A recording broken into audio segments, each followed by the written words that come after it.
याती कुळ माझे गेले हरपूनी, याती कुळ माझे गेले हरपूनी, याती कुळ माझे गेले हरपूनी, याती कुळ माझे गेले हरपूनी, याती कुळ माझे गेले हरपूनी, याती कुळ माझे गेले हरपूनी, याती कुळ माझे गेले हरपूनी, श्रीरंग वाचोनी आणूने,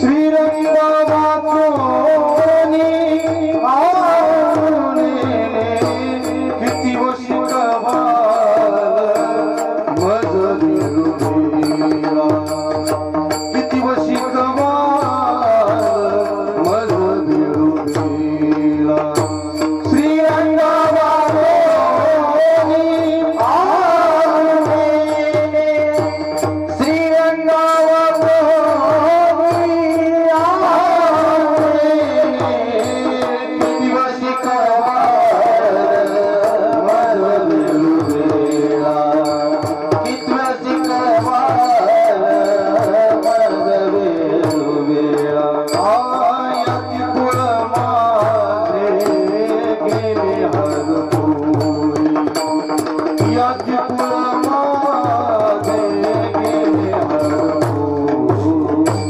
याती कुळ माझे गेले हरपूनी, याती कुळ माझे गेले हरपूनी, श्रीरंग वाचोनी आणूने, श्रीरंग वाचोनी आणूने, किती वशिकवाल मज बिरुबेला, किती वशिकवाल मज बिरुबेला, श्रीरंग वाचोनी आणूने, श्रीरंग वाचोनी आणूने, किती वशिकवाल मज बिरुबेला, किती वशिकवाल मज बिरुबेला, मी तया कोमला रंगली, मी तया कोमला रंगली, मी तया कोमला रंगली, मी तया कोमला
मज वेळोवेळा मी तया गोवळा रतलिये अष्टभोग भोगणे माते नाही चाड अष्टभोग भोगणे माते नाही चाड भक्ती प्रेम गोड लेले गे माय किती व शिकवाल मज वेळोवेळा मी तया गोवळा रतलिये बाप रखुमा देवी वरू जीवीचा जिव्हाळा बाप रखुमा देवी वरू जीवीचा जिव्हाळा काही केल्या वेगळा नव्हे गे माय किती व शिकवाल मज वेळोवेळा मी तया गोवळा रतलिये विठोबा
हरी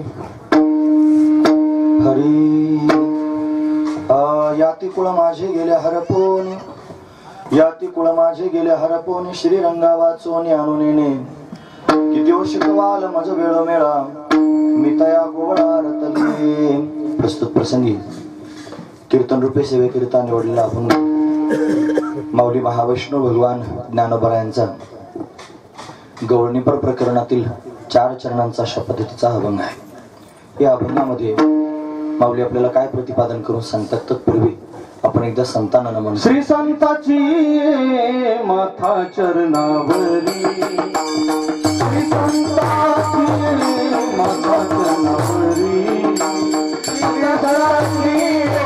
माथा चरणावरी श्री संताची माथा चरणावरी सत्संग है करी दंडवता सत्संग है करी दंडवता विश्रांती पावलो सांभाळून विश्रांती पावलो सांभाळून सत्संग है करी दंडवता सत्संग है करी दंडवता विश्रांती पावलो सांभाळून विश्रांती पावलो सांभाळून पंढरीच्या देवराया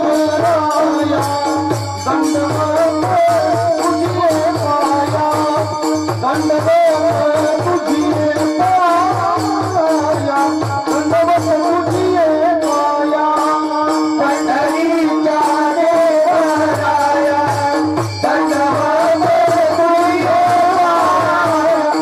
दंडवत तुझे दंडवत तुझे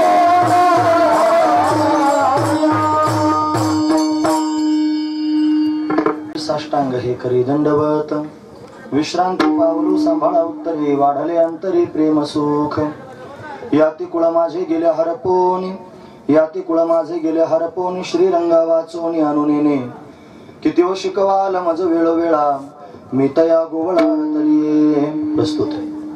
प्रतिवर्षीप्रमाणे याही वर्षी आपण सर्वजण जगद्गुरु तुकोबरायांचे नळोबरायांची काशाबा महाराजांची सेवा करण्याकरिता या ब्रह्मचंद्र डोंगरावरती उपस्थित आहोत. आपल्या सेवेची आज सांगता काल्याच्या कीर्तनाने होते आहे. हे काल्याचं कीर्तन अकारण करुणा वरुणालय भक्तकाम कल्पद्रुम भगवान पांडुरंग परमात्म्याच्या अथांग करुणेनं, त्याच्या दयेनं आणि या सर्व संयोजक मंडळींच्या माध्यमातून आमच्या वाटेला आलेला आहे. सेवेकरिता निवडलेला अभंग माऊली महावैष्णव भगवान ज्ञानोबा यांचा 4 चरणांचा गवळणीपर प्रकरणातील अशा पद्धतीचा अभंग आहे. या अभंगामध्ये माऊली एका गोपीचं वर्णन करून सांगतायत, एका गोपीची अवस्था वर्णन करून सांगतायत. काय सांगतायत महाराज? एका गोपीला भगवान श्रीकृष्ण परमात्म्याचं दर्शन घडलं. त्या कन्हैयानं त्याने तिरक्या नजरेनं गोपीकडे पाहिलं. पाहून तिचं चित्त आपल्याकडे वेधून घेतलं आणि चित्त वेधून घेतल्या कारणानं तिला आता दुसरं काही सुचत नाही. फक्त परमात्माच तिच्या डोळ्यासमोर प्रत्यक्ष उभा राहतोय.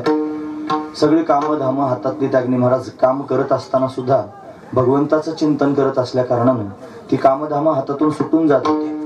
म्हणून अशी दिव्य अवस्था गोपीला त्यांनी प्राप्त झाली. दुसऱ्या गोपीने तिला विचारपूस करायला सुरुवात केली. तुला झालं काय नेमकं? तुझे सगळे व्यवहार बिघडताना दिसत आहेत. तू कोणतंच काम व्यवस्थित करत नाही. तुझ्या कामात मन लागल्यासारखं दिसत नाही. कशाचं तरी चिंतन करतेस, काहीतरी विचारामध्ये रमलेली दिसतेस. नेमकं झालं काय तुला सांग तरी. मग तिने सांगायला सुरुवात केली. हे याती कुळ माझे गेले हरपोनी, श्रीरंगा वाचून आणून माझी जात माझं कुळ सगळं हरवलं. काही शिल्लक राहिलं नाही. एका श्रीरंगा वाचून दुसरं कोणीच मला आता आठवत नाही. मी दुसरं काही जाणत नाही. श्रीरंगा वाचून आणून आणू म्हणजे आणणे, आणणे म्हणजे न जाणणे. मी श्रीरंग नाम परमात्मा वाचून दुसरं आता काही जाणतच नाही. फक्त परमात्माच मला आठवत आहे. असं कसं होईल म्हणे? परमात्म्याचं चिंतन करते, गोष्ट खरी आहे. सांगणारे फार गोड सांगतात, समजावून सांगणारे. हे मनुष्य शरीर परमात्मा प्राप्ती करताच मिळालेलं आहे. मग परमात्मा प्राप्ती करणं मुख्य उद्देश आहे. हाच जीवनाचा ध्येय असलं पाहिजे, हाच उद्देश असला पाहिजे. ते करणं गरजेचं आहे. पण एवढं सगळं सांगून पण म्हणतात, म्हणजे त्यांनी परमधर्म सांगून परत त्यांनी सामान्य धर्म सांगायला सुरुवात करतात. हे सगळं जरी असलं तरी सुद्धा संसार पण केला पाहिजे, प्रपंच पण केलं पाहिजे, त्याच्यात राहून त्यातले त्यात हे सगळं केलं पाहिजे. हे पंचनंतरचं असतं. मग समजून सांगू लागले बाकीच्या गोपी, ठीक आहे देवाचं चिंतन करते, आनंदाची गोष्ट आहे, पण संसार कोणी करायचा? या संसारात त्यांनी सगळ्या गोष्टी व्यवस्थित आधी कराव्या, मग त्यांनी बाकीच्या सगळ्या गोष्टी कराव्या. म्हणजे प्रपंच कुठे फाटका नसावा, तो त्यांनी नीटनेटका असावा, आणि मग त्यांनी परमात्म्याचे चिंतन करावं. असं सांगायला त्यांनी सुरुवात केल्यावर त्या गोपीने सांगितले, बघा तुम्ही मला कितीही 1000 वेळेला समजावून सांगण्याचा प्रयत्न केला तरी मी तुमचा ऐकणार नाही. म्हणून त्यांनी तुम्ही मला सांगतात, एकीच झालं की दुसरी सांगते, दुसरीच झालं की तिसरी समजून सांगते. म्हणून सगळ्या गोपिकांनी एकाच वेळेला भगवत प्राप्ती झालेली ही गोपी वर्णन करून सांगते. किती वेळ शिकवाल माझं वेळोवेळा, किती वेळा मला समजून सांगणार? मी तर या गोवळा रतली, त्या गोवळ असणाऱ्या श्रीकृष्ण परमात्म्याबरोबर मी रत झाले. आता मला बाकी कोणी राहिलं नाही, कशाची चाडही राहिली नाही. मी त्याच्यावर रत झालेली आहे. म्हणून परत परत समजून सांगायची अपेक्षा नाही. म्हणून सांगू नका, स्वतःचं विनाकारण वेळ खर्च करू नका. असं म्हणायला लागल्यावर मग बाकीच्या गोपिकांनी अजून प्रलोभन देऊन सांगायला सुरुवात केली. अगं काय कमी आहे तुझ्या संसारामध्ये? सगळ्या गोष्टी भरगच्च आहेत. दही दूध तूप लोणी त्यांनी घरी आहे, गाय आहे, दूध दुभत सगळं आहे, श्रीमंती त्यांनी आहे, सगळ्या प्रकारचे भोग तुझ्या समोर आहेत. या सगळ्या भोगांना सोडून त्यांनी तुला असं विरक्त व्हायला कसं आवडतं? कशी काय अशी विरक्त होऊन त्यांनी राहतेस?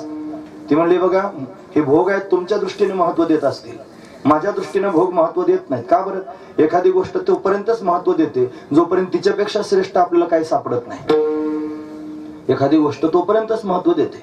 मोटरसायकलवर मनुष्य प्रवास करत असला आणि त्याला कर्म धर्म संयोगाने चांगले दिवस आले, त्यानं जर एखादी मोठी 4 चाकाची गाडी घेतली तर ती मोटरसायकल त्याला ती गाडी येईपर्यंतच महत्व देत होती. आता कुठे जायचं म्हणलं की तो गाडी घेऊन जातो, मोटरसायकल नेत नाही. का बरं? ती दुय्यम झाली महाराज. तिला आता कनिष्ठ दर्जा प्राप्त, तिच्यापेक्षा श्रेष्ठ काहीतरी साधन सापडलं, म्हणून मोटरसायकलचं काम शिल्लक राहिलं नाही. हे जसं आहे संसारातलं व्यवहारातलं, तसं त्यांनी परमार्थात सुद्धा हेच पाहिलं पाहिजे. म्हणून अनेक प्रकारची सुख पाहायला मिळतात ना. विषयातलं सुख आहे त्याच्यापेक्षा श्रेष्ठ आत्मसुख आहे, त्याच्यापेक्षा श्रेष्ठ ब्रह्मसुख आहे, आणि त्या ब्रह्मसुखापेक्षा श्रेष्ठ एक सुख आहे, त्याचं नाव आहे प्रेमसुख. म्हणजे ज्या लोकांना ब्रह्मसुख प्राप्त झालं ते ब्रह्मसुखाला लात मारतात, प्रेमसुखा करतात. म्हणून एवढं श्रेष्ठ असणारं सुख आहे. पण मला काय प्राप्त झालंय तुम्हाला माहित नाही.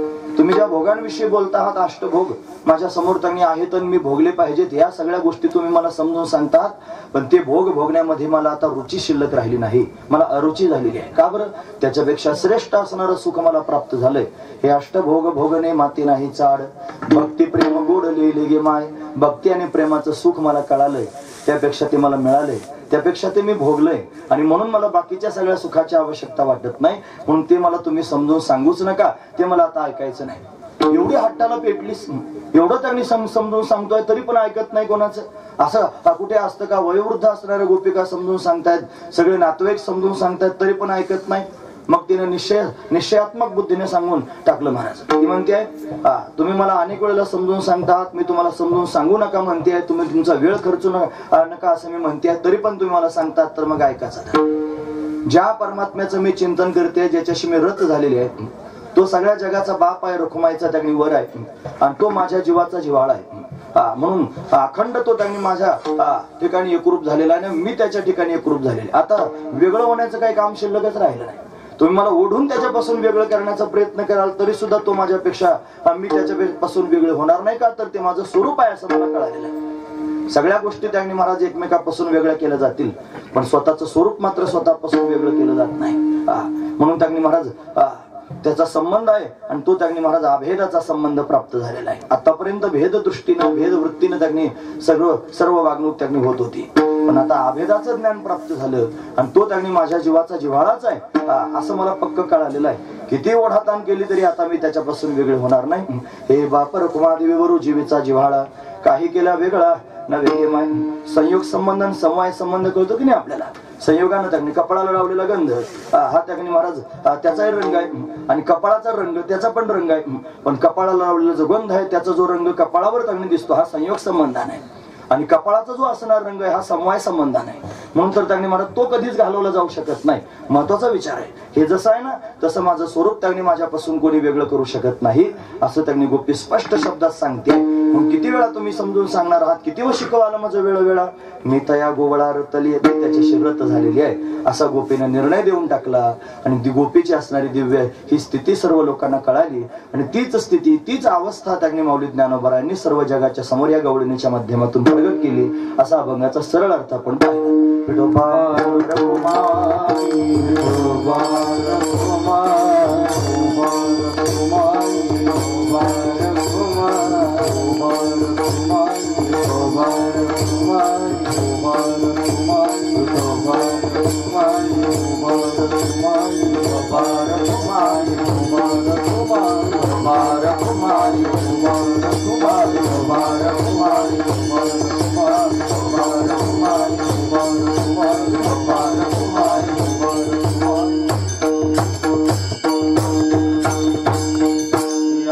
माझे गेले हरपून शरीरंगा वाचून आणून किती व शिकवाल माझ वेळोवेळा मी तया गोवळा रतली.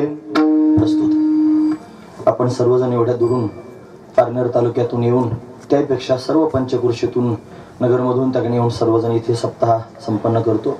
मला वाटतं हा किती 5 दिवसाचा कार्यक्रम आहे ना, म्हणजे 5 दिवसाचा सोहळा संपन्न करतो.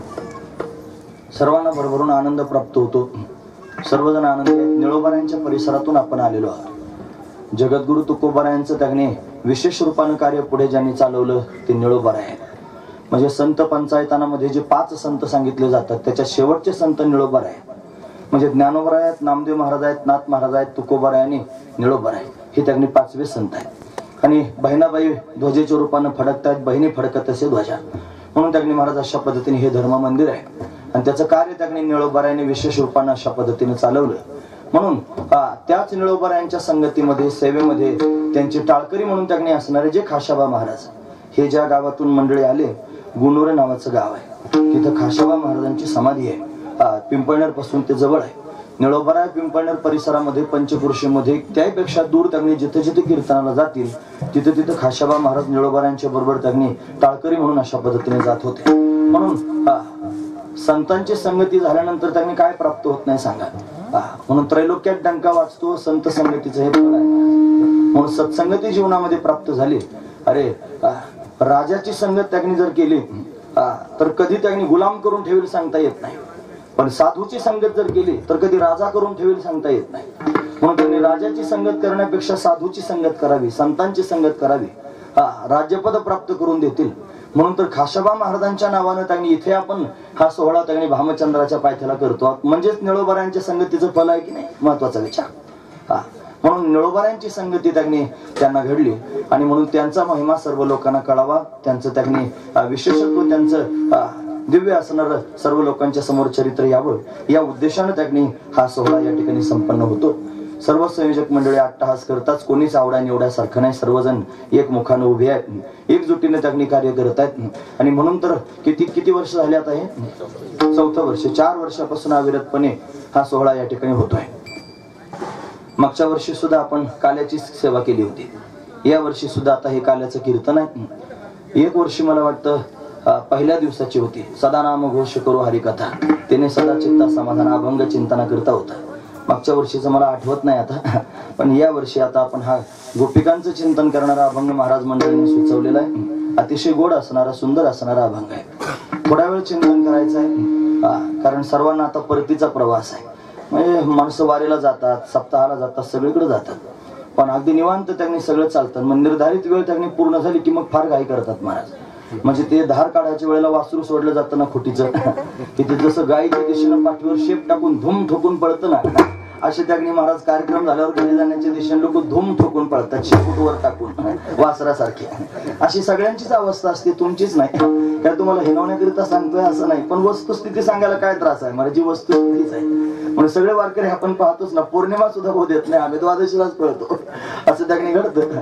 म्हणून सर्वांना जाण्याची घाई पण आहे. आपल्याला एक डोंगरावरती त्यांनी कार्यक्रम आहे, थोडा वेळ भगवंताचं चिंतन करायचंय. श्रीकृष्ण परमात्म्याचं चरित्र काल्याच्या कीर्तनामध्ये सांगावं. काल्याचं कीर्तन हे पूर्णत्वाचं कीर्तन आहे, काल्याचं कीर्तन हे कलशाचं कीर्तन आहे, काल्याचं कीर्तन हे प्रसादाचं कीर्तन आहे. याला अनेक अंगाने त्यांनी पाहता येईल. म्हणून त्यांनी महाराज पूर्ण झाला सप्ताह, त्याचं त्यांनी हे प्रतीक आहे. वारकरी संप्रदायामध्ये आपल्या सगळ्या कार्यक्रमांची सांगता काल्याच्या कीर्तनाने होत असते, म्हणून त्यांनी हा काला होणार आहे. आणि काला करीती संत जन, सगळ्यांच्या समवेत काला करायचा असतो. बरं झालं तुम्ही आलात, ढोरे महाराज त्यांनी आले, फार समाधान वाटलं. जे सगळ्या सप्ताहाचं नियोजन सोडून तुम्ही सर्वजण इकडे आलात, आनंदाची गोष्ट आहे महाराज. माझ्या मनात असं आलं होतं की आपण ढोरे महाराजांना म्हणावं की इकडे काल्याच्या कीर्तनाला जायचं, तुम्ही चला. पण मी जीभ रेटून तो असं म्हणायचं त्यांनी प्रयत्न करतो, पण म्हणलो नाही. या नाही कोणाला म्हणलो नाही. मग का म्हणलो नाही त्याचं कारण तुमच्याकडे एवढी जबाबदारी आहे, मग कसं काय तुम्ही येणार. पण ते माझं म्हणणं त्यांनी माझ्या श्याम सुंदराला कळतं, खरोखर. म्हणजे निश्चितच त्याला कळतं, आणि त्याला कळलं की तो बरोबर त्या पद्धतीने सगळ्या गोष्टी करून देतो माणूस. आपापच आता आमच्या पावला ते पक्क अनुभवालाच येत आहे, प्रत्येक गोष्ट अनुभवाला येते. म्हणून काही सांगायची गरज पडत नाही, बऱ्याच गोष्टी आपापच होतात.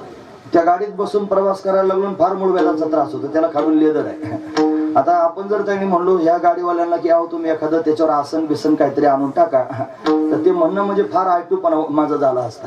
मी अजिबात जीभ रेटली नाही, म्हणलं मरू दे, जाऊ दे, जे होईल ते. आपण घरी गेल्यावर घेऊन घरात लक्षात राहील नाही, काय माहिती त्यांना काय डोकं सुचलं, ती गेली नाही आसन घेऊन आले टाकलं त्याच्यावर. का सांगतो कशाकरिता, आमचं सगळं त्याला कळतं आणि तो बरोबर सगळं काय करतो. फक्त त्याच्याकरिता जीवन जगायची गरज आहे महाराज. तुम्हाला तुमचं काहीच करायची गरज पडणार नाही, सगळं करतो. त्यापेक्षा भक्तांचा हग्न मुतन सुद्धा करतो महाराज, याच्यापेक्षा काय सांगू. ते ऋणवय पण देखोने अंगी, मी आपुल्याच उत्तरणत्वा लागी आणि भक्ताची अतनु त्यागी परिचर्या करी. सेवा करतो महाराज भक्तांची, त्याचा स्वभाव आहे. म्हणून त्याच्या स्वभावाकडे वळालं की गाडी दुसरीकडे जाईल माझी. मग चरित्र कसं मी सांगेन आता. म्हणून दयानिधी असणारा भगवान, दयेचा समुद्र असणारा भगवान भक्तांवर प्रेम करतोय. सर्व भक्तांना त्यांनी बंधनातून मुक्त करण्याकरिता स्वतः बंधनात आला. त्यानं नाम आणि रूपाचं बंधन धारण केलं.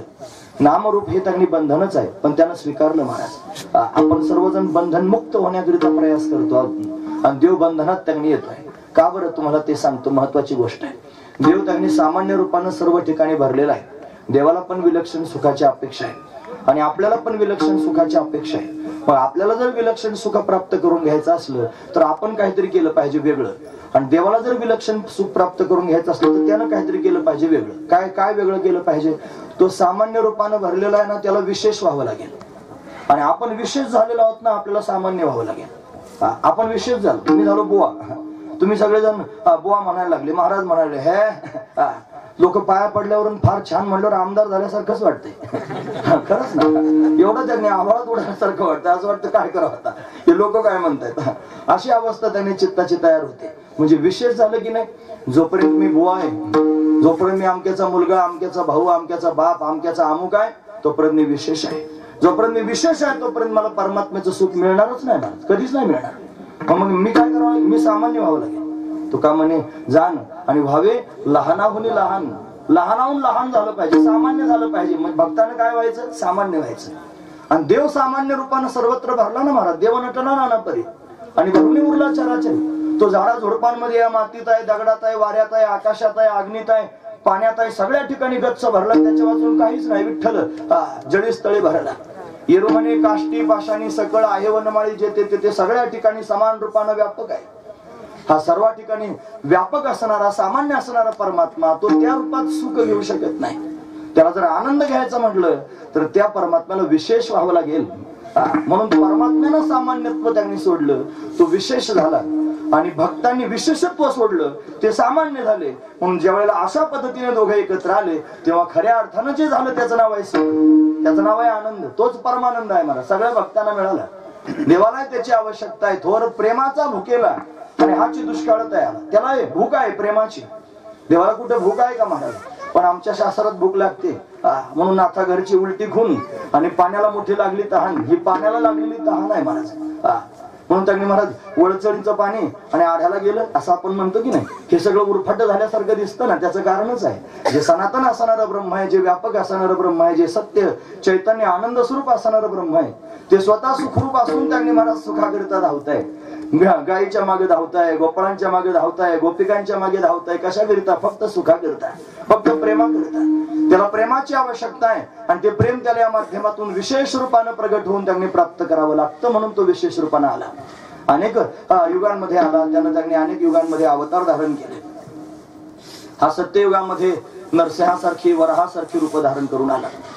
यानं वामन परशुरामाचं रूप त्यांनी धारण केलं. हा त्रेतायुगामध्ये राम रूपात प्रगट झाला. यानं त्यांनी रावण कुंभकर्णांचा निपात करून टाकला. हा परमात्मा त्यांनी द्वापार युगातही प्रगट झाला. हा प्रगट होऊन त्यांनी महाराज दुष्टांचा संहार करण्याकरिता आलेला आहे. हातामध्ये चक्र गदा त्यांनी घेऊन हेच काम करतो. काय काम करतो महाराज वर्णन करून सांगतात. भक्त राखी पायापाशी, भक्त राखी पायापाशी,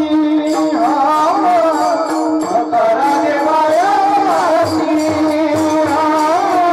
भक्त राखी पायापाशी, दुर्जनाशी संहारी, दुर्जनाशी संहारी, भक्त राखी पायापाशी, भक्त राखी पायापाशी, दुर्जनाशी संहारी, दुर्जनाशी संहारी, भक्त राखी पायापाशी, भक्त राखी पायापाशी.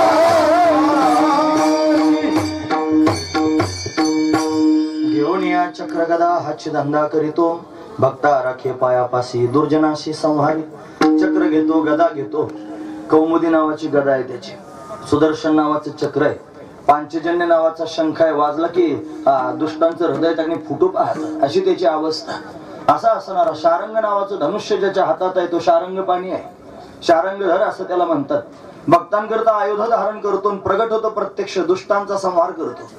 त्याचा धंदाच आहे महाराज. धंदेवाईक आहेत सगळे. देव पण धंदेवाईक आणि भक्त पण धंदेवाईक आहेत. देव काय धंदा करतो म्हणे हाची धंदा करतो आणि दुष्टांचा संहार करतो. भक्त काय धंदा करतात म्हणे दिनरजनी हाची धंदा, गोविंदाचे पोवाडे. ऐकणे धंदा शब्द म्हणून त्यांनी चुकीचा लावायचा नाही, असाच लावायचा. भक्तांचा धंदा दिनरजनी हाची धंदा, गोविंदाचे पोवाडे. आणि देवाचं काय काम आहे म्हणे घेऊन या चक्र गदा हाची धंदा करतो. ते त्याच्याकरिता धंदा करतात म्हणून तो त्यांच्याकरिता धंदा करतो. महत्वाचा विचार आहे. त्यांना सांभाळण्याकरिता यावं लागतं महाराज देवाला.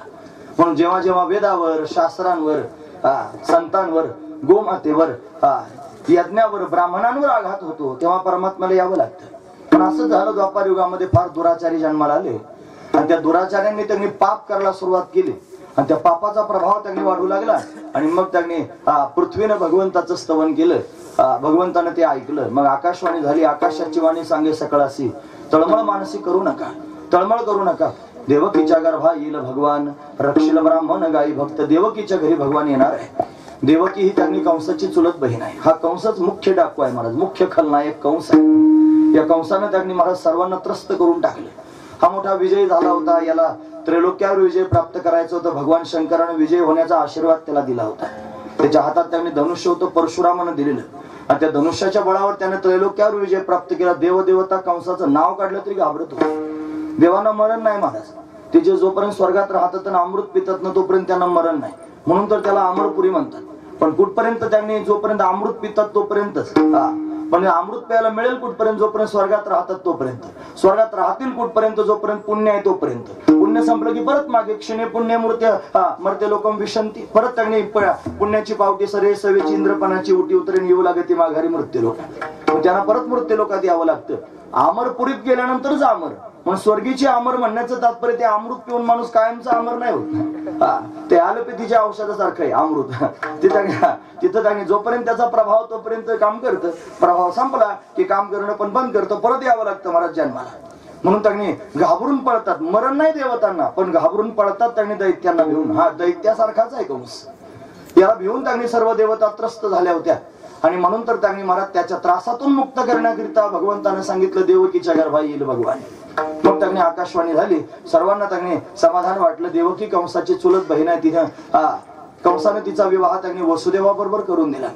वसुदेव हा सौरी गावात राहत होता. शूरसेनाचा मुलगा आहे तो. त्यांनी यमुनेच्या काठावरच ते गाव आहे सौरी गाव.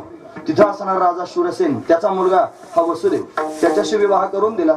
विवाहातच विघ्न आलं. आकाशवाणीने सांगितलं की कंसा मूर्खा, जिची वरात मिरवतो आहेस तिच्याच पोटी आठवा येऊन तुला मारेल. विवाह संपन्न होऊन हा वरात मिरवत होता. कंस स्वतः सारथी झाला होता. मग आकाशवाणीने असं सांगितल्यावर कंस घाबरला. त्यानं देवकीला मारहाण करायला सुरुवात केली. वसुदेवानं हात पकडला. सांगितलं मारू नकोस, ती माझी पत्नी आहे. मी तिचं पाणी ग्रहण केलेलं आहे. कन्यादान करतात ना तसं पाणी ग्रहण पण करतात. म्हणजे त्यांनी महाराज पत्नीचा स्वीकार अशा पद्धतीने करणं. म्हणून मारू नकोस, माझ्याशी युद्ध करावं लागेल. मग काय करू म्हणला हे बघा आम्हाला बंदीखान्यात नेऊन टाक. जेवढी मुलं होतील तुला देऊन टाकू. म्हणून त्यांनी खरोखर बंदीखान्यात नेऊन टाकलं. 6 लेकरं झाली. कंसाने 6ची 6 मारली. 11 वाजले होते ना म्हणून त्यांनी 6 लेकरं मारून टाकले. 7वा गर्भ आला आणि योग मायना तो गर्भ त्यांनी पळवला. तो पळवल्यानंतर त्यांनी महाराज रोहिणीच्या गर्भात नेऊन स्थापन केलं. रोहिणी वसुदेवाचीच पत्नी आहे महाराज.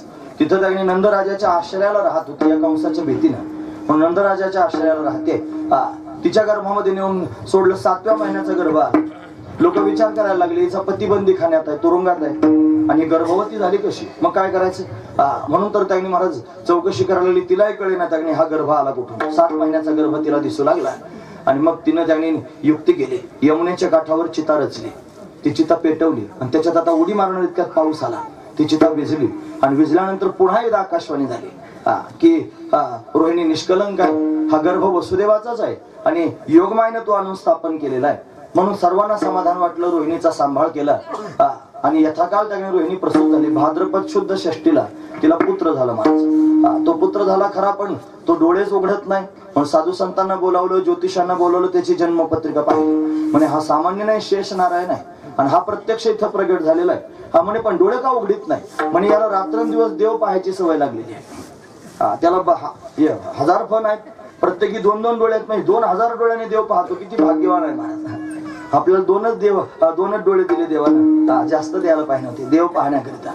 म्हणून डोळ्यांनी काय काम केलं पाहिजे? सगळ्यात विशेष काम डोळ्याचं एवढंच आहे, देव पाहणं. या कानांचं काय काम आहे? भागवतात त्यांनी इंद्रियांचं साफल्य वर्णन करून सांगितलं. डोळ्यांची सफलता कशाने असेल तर भगवंताच्या दर्शनानं आहे. कानांची सफलता कशाने असेल तर भगवंताचे गुणानुवाद गाण्यात आहे. जिभेची सफलता जर कशात असेल तर भगवंताचे गुणानुवाद मुखातून त्यांनी आपण प्रगट करण्यात आहे. म्हणून त्यांनी कानानं ऐकायचं, मुखानं त्यांनी भगवंताचे गुणानुवाद गायचे. हातांची सफलता कशात आहे? भगवंताला आलिंगन देण्यात आहे. म्हणून क्षेम देण्याकरिता साधू संत त्यांनी अट्टहास करतात ना. पायाची सफलता कशाला? इथं भामचंद्र डोंगरावर जाण्याकरिता. पण जोपर्यंत तरबेज आहे तोपर्यंतच गेलं पाहिजे. जवळ हे सकळ सिद्ध आहे. हात चालावया पाय तव तू आपले स्वहित पाहे आणि तीर्थयात्रा जाय चुकू नको. मग ते असं व्हायला लागल्यावर नाही जाता येत. मग ते वरूनच खाली यायची बारी येते. म्हणून अशा पद्धतीनं सगळ्या इंद्रियांचं साफल्य भगवंताच्या दर्शनातच आहे हे लक्षात घेतलं पाहिजे. म्हणून शेष नारायण आहे. त्याला रात्रंदिवस देव पाहायची सवय आहे. आता देव त्यांनी जोपर्यंत प्रगट होणार नाही तोपर्यंत हा डोळे उघडणार नाही.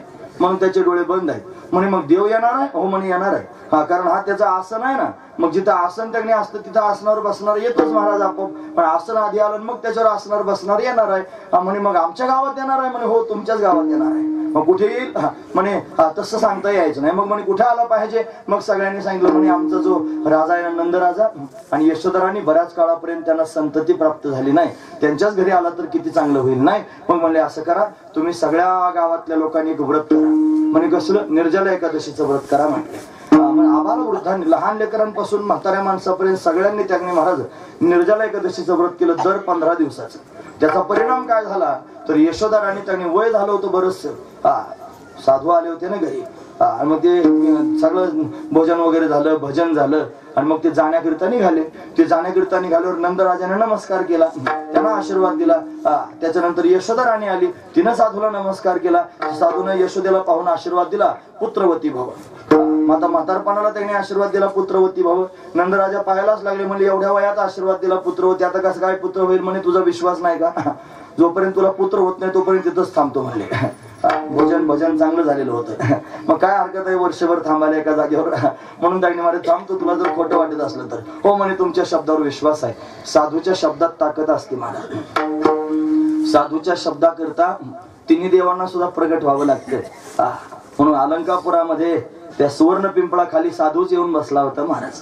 ज्यांना रामानंद म्हणतात, श्रीपाद म्हणतात, काय कोणाला म्हणायचं असेल मला संन्यासी होता, एवढंच मला कळत. या संन्यासाला नमस्कार करण्याकरिता रुक्माई गेली, जिचं नाव मीनाक्षी आहे.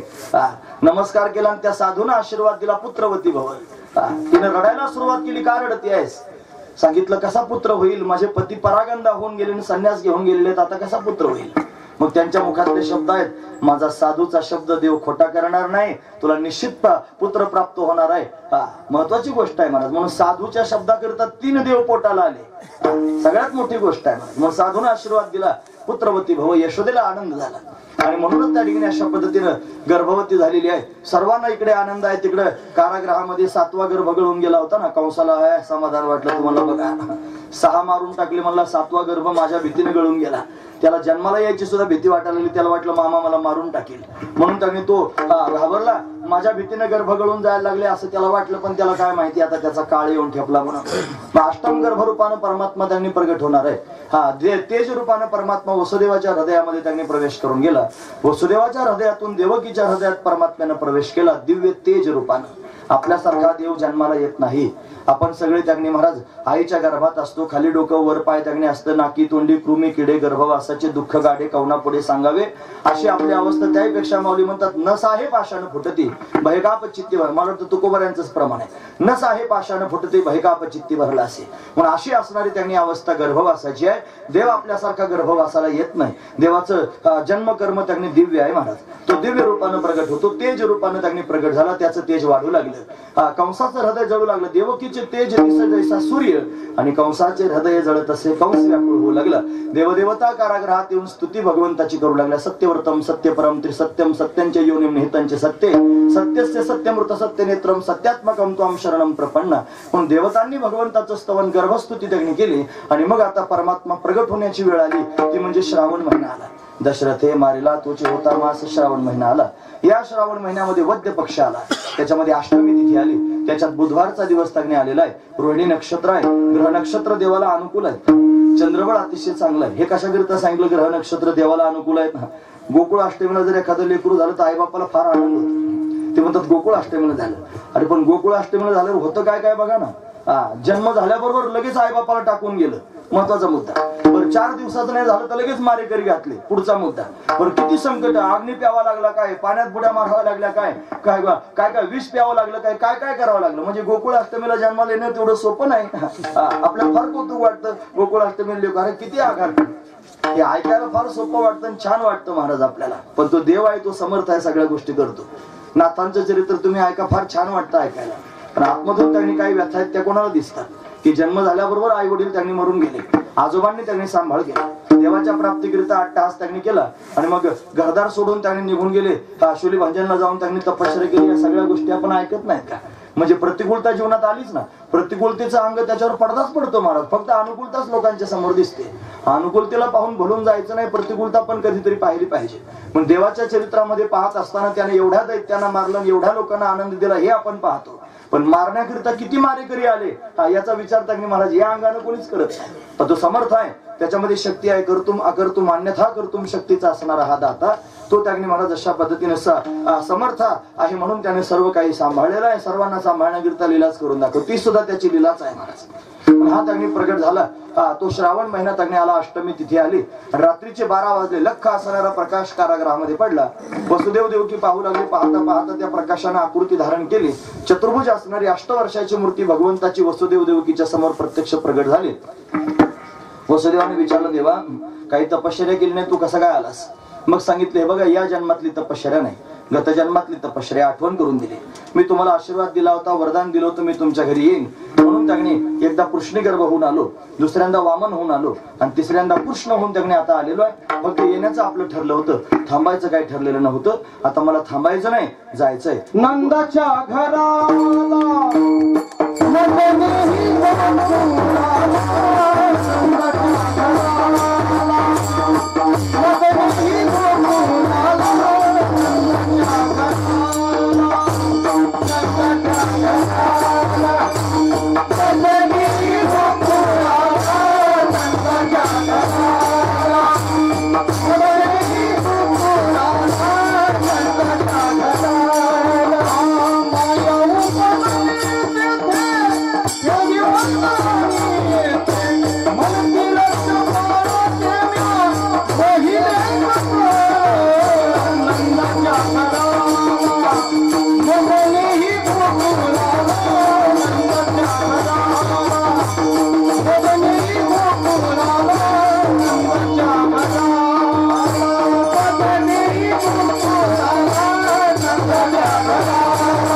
घराला मजनी गोकुळाला, मला गोकुळाला घेऊन जा, नंद राजाच्या घराला.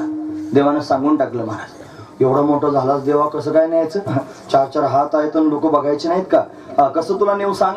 म्हणजे चिंता करू नकोस, सगळे तरतूद मी केलेले, मनसी रक्षपाळ केम्या मोहिले सकळ सगळे मोहून टाकलेले आहेत. त्यालाच मोहून टाकता येतात सगळे. त्याला खेळायचं असलं की तो बरोबर खेळ करतो महाराज, त्याला मोहात पाडता येतं. ब्राह्मी स्थिती जर एखाद्याला प्राप्त झाली ना तरी सुद्धा त्याला व्यवहारावर आणतो महाराज, तो व्यवहारावर घेऊन येतो. तिथं महाराजांनी मी प्रश्न विचारला, आम्हाला पाठ सांगण्याकरिता आदरणीय गुरुवर श्री तुंतुणे महाराज येत होते, शास्त्री महाराज. त्यांना विचारलं, म्हणलं का जर स्वरूपाकार वृत्ती झाली, सर्वत्र एकमय असणारी स्थिती जर प्रतीती यायला लागली, मग ते महात्मे व्यवहार कसे काय करतात?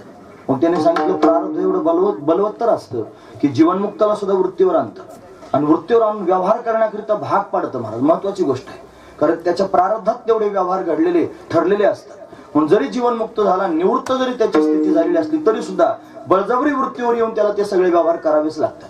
म्हणजे कोण करून घेते? ती मायाच आहे बघू, ती माया पडदा टाकून या सगळ्या गोष्टी करते महाराज. नाही तर ज्यांचं देवाशी त्यांनी संबंध जोडलेला ते बाकीच्या गोष्टी कशाला करतील? या सगळ्या गोष्टी. पण फक्त देवाशी संबंध जोडलेला म्हणल्यानंतर तुकोबारायांच्या अभंगांमध्ये, ज्ञानोबारायांच्या अभंगांमध्ये, जनाबाई, मुक्ताबाई, नामदेव महाराज आदी करून सगळ्यांचे अभंग तुम्ही बघा, एकाच विषयावरचे अभंग नाहीत. देव त्यांच्या चित्ताचा विषय आहे की नाही? आहे. मग देव चित्ताचा विषय असून सुद्धा एका विषयावरचे अभंग नाही, वेगवेगळ्या विषयावरचे. का बरं? ही पण भगवंताचीच लीला आहे महाराज. त्यानं त्या पद्धतीची वृत्ती निर्माण केली, तयार केली त्यानं, आणि तयार करून जगाचा फायदा करून देण्याकरिता, जगाचं हित करण्याकरिता त्या पद्धतीच्या अभंगांची रचना करून दिली. म्हणून तर ते म्हणतात, माझ्या मुखे माझं बोलवितो देव. पण बरोबर देव माया त्यांनी प्रस्थापित करतो. मग कधी धर्म सांगणारे अभंग आहेत, कधी नामाचा महिमा, कधी संतांचा महिमा, कधी देवाचा महिमा, आणि कधी आसूडच आहे महाराज. म्हणून कितीतरी आता शिव्या सुद्धा घातल्या त्याच्यामध्ये. किती सांगू तरी नाही कधी बटकीची पुढे शिंदळीचे रडतील, हे अभंग नाहीत का महाराज? मग ज्याला देवाचं चिंतन अखंड करायचं, बाकीच्यांचं काय करायचं? मग घेणं देणं आहे का काही? पण तरी सुद्धा असं होतं. त्याचं कारण की परमात्मा त्याची माया प्रस्थापित करतो. त्या मायेने या सगळ्या गोष्टी त्यांनी होतात. त्यापेक्षा देवानं माया स्थापन केली मग हे केलं म्हणण्यापेक्षा तुकोबर आहे स्वतःच. तुका विष्णू नाही तुझा म्हणतो स्वतः मायावी आहे. मग तुका भासाला मानवी वेशधारी, परिहा लीला विग्रही निर्विकारी. तो निर्विकार असणारा परमात्माच तुकोबर यांच्या रूपाने, त्याच्यामुळे तोच या सगळ्या गोष्टी अशा पद्धतीने करतोय. पण वेगवेगळ्या पद्धतीची वृत्ती अशा पद्धतीने तयार होत असते. म्हणून तर त्यांनी मला सांगितले, बघा मी एवढा मोठा जरी झालो तरी मी माया प्रस्थापित केलेली आहे, चिंता करू नका. तुम्ही त्यांनी निश्चिंत राहा. मनसी रक्षपाल ती मी सगळे झोपे लावलेले आहेत. दरवाजे उघडतील, कुलप गळून जातील, टोपली जवळ येईल, मी लहान होणार आहे, मला टोपलीत घालून घेऊन जा. लहान झाला भगवान खरोखर. आणि लहान झाल्यानंतर त्यांनी मला देवकीनं स्तनपान भगवंताला करवायला सुरुवात केली. आणि मग कन्हैया प्रसन्न आहे. पण दुसऱ्या क्षणाला देवकीला आठवलं, म्हणे कंस आला, मग काय करायचं? सोडा सोडा मिठी, लपवा लपवा जगजेठी, त्याने कंसाची कळेल माझ्या बाळाशी मारेल, असं म्हणून वसुदेवाच्या हातात भगवंताला दिलं महाराज. देवाला त्यांनी वसुदेवाच्या हातात दिल्याबरोबर चमत्कार झाला. पायची बंधने गळती, उचलीला कमळापती, भगवंताला उचलल्याबरोबर बंधने गळून गेली. आणि मग त्यांनी महाराज निघाले जाण्याकरिता. दरवाजे उघडलेले, कुलप गळून गेलेले, देवाला हातात घेतलं, टोपली जवळ आली, टोपलीत घातलं, डोक्यावर घेतलं, रस्त्याने चालू लागले. दो पाऊस त्यांनी पडू लागला. शेष नानांवरतून फन धरला. यमुना नदी आली, यमुनेला पूर आला, पुरात प्रवेश केला. आणि तो प्रवेश केल्यानंतर त्यांनी महाराज वसुदेवाच्या नाकातोंडात पाणी जाण्याची वेळ आली. मग भगवंतानं चरण स्पर्श केला, पायाचा अंगठा आल्याबरोबर यमुना दुभंगली. तिनं रस्ता दिला, पलीकडच्या काठाला त्यांनी भगवान जाऊन पोहोचलेली आहे. योगमाया त्यांनी प्रगट झाली ती यशोधराणीच्या समोर. योगमाया, योगमाया शब्दाचा अर्थ काय होतो माहितीये? योगाय या माया सा योगमाया. योग शब्दाचा अर्थ जर पाहायचा ठरला तर व्याकरण पाहिलं तर युज नावाच्या धातूपासून योग शब्द तयार झाला. जोडणे अर्थ नाही, जोडणं. म्हणून योग माया म्हणतात, मायाच आहे, पण योग शब्द आधी लावला म्हणजे काय करणारी? जोडणारी माया. कशाला जोडणारी? जीवाचं परमात्म्याशी नातं जोडणारी माया, तिला योग माया म्हणायचं. अशी योग माया प्रगट झाली. कारण जीवांचा उद्धार करण्याकरिता, जीवांना दिव्य आनंद प्राप्त करून देण्याकरिता परमात्माला ना त्याचा योग तिने घडवला, म्हणून योग माया. अशी योगमाया प्रत्यक्ष त्यांनी प्रगट झाली. आणि ती कन्येच्या रूपानं प्रगट झालेली आहे. आपला पुत्र तिथे ठेवला, कन्या बरोबर घेतली, पुन्हा कारागृहात आले वसुदेवजी. तिने आकांत केला. कंस धावत आला, म्हटला 8वी मुलगी त्यांनी झालेली आहे, मुलगा होणार होता. देवताने सांगितलं. आता देवदेवता पण खोटं बोलायला लागले. ही जी आकाशवाणी झाली होती ना, हिच्या पोटी 8वा येऊन तुला मारील, ती देवाने केली नव्हती, ती स्वर्गातल्या देवाने केली होती. भामटे आहेत महाराज ते. कारण त्यांना त्रस्त करून टाकलं होतं ना कंसानं. यांना माहित होतं चांगल्यापैकी की देव कधी येतो? जेव्हा सज्जनावर आघात होतो, जेव्हा त्यांनी पापाचा घडा भरतो, तेव्हा देवाला यावं लागतं. म्हणून या कंसाच्या पापाचा घडा भरवायचा होता, म्हणून साधूचा छळ झाला पाहिजे. म्हणून वसुदेव साधू आहे, साधू वृत्तीचा आहे. देवकी त्यांनी शुद्ध सत्वगुण आहे, म्हणून त्यांनी यांचा छळ झाला पाहिजे. म्हणून तर बंदीखान्यात त्यांना नेऊन टाकायला लावलं. हे देवतांचं कारस्थान होतं. आणि सांगून टाकलं, बर भगवान येऊन कंसाला मारणारच होता ना महाराज, मग आधी सांगायची काही गरज होती का? तो येणारच होता आणि याला मारणारच होता, तरी पण कशाला सांगितलं? जर सांगितलं नसतं तो उलट गुपचूप आला असता, मस्त त्यानं मारून टाकलं असतं.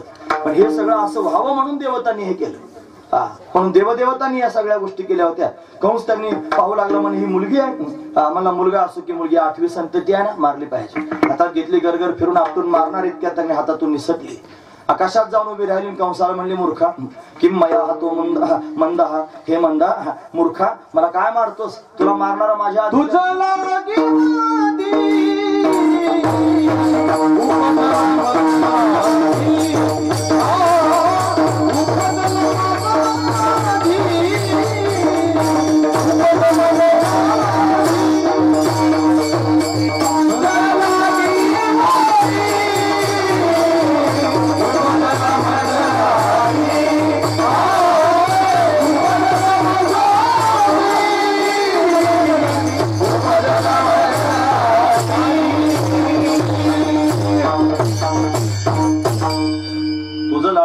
फजला मजा दे.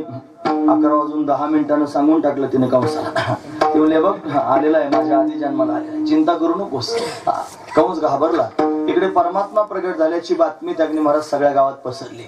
यशोदा राणीच्या समोर नीलमण्यासारखा चमकणारा कन्हैया गोपिकांनी पाहिला. नंदराजाची बहीण आहे सुनंदा तिने पाहिला. गाय नंदराजाला सांगण्याकरिता गेली. नंदराज गोमातेची सेवा करत होते. नंदराजाला आनंद झाला महाराज. नंदानं आनंद विभोर होऊन नवरत्नांची माळ सुनंदीला देऊन टाकली. ती सगळ्या गावात त्यांनी सांगते, पुत्र झाला यशोदेला. गवळण सांगे गवळणीला पुत्र झाला, यशोदेला मुलगा झाला. सगळा गाव आनंद विभोर झाला महाराज.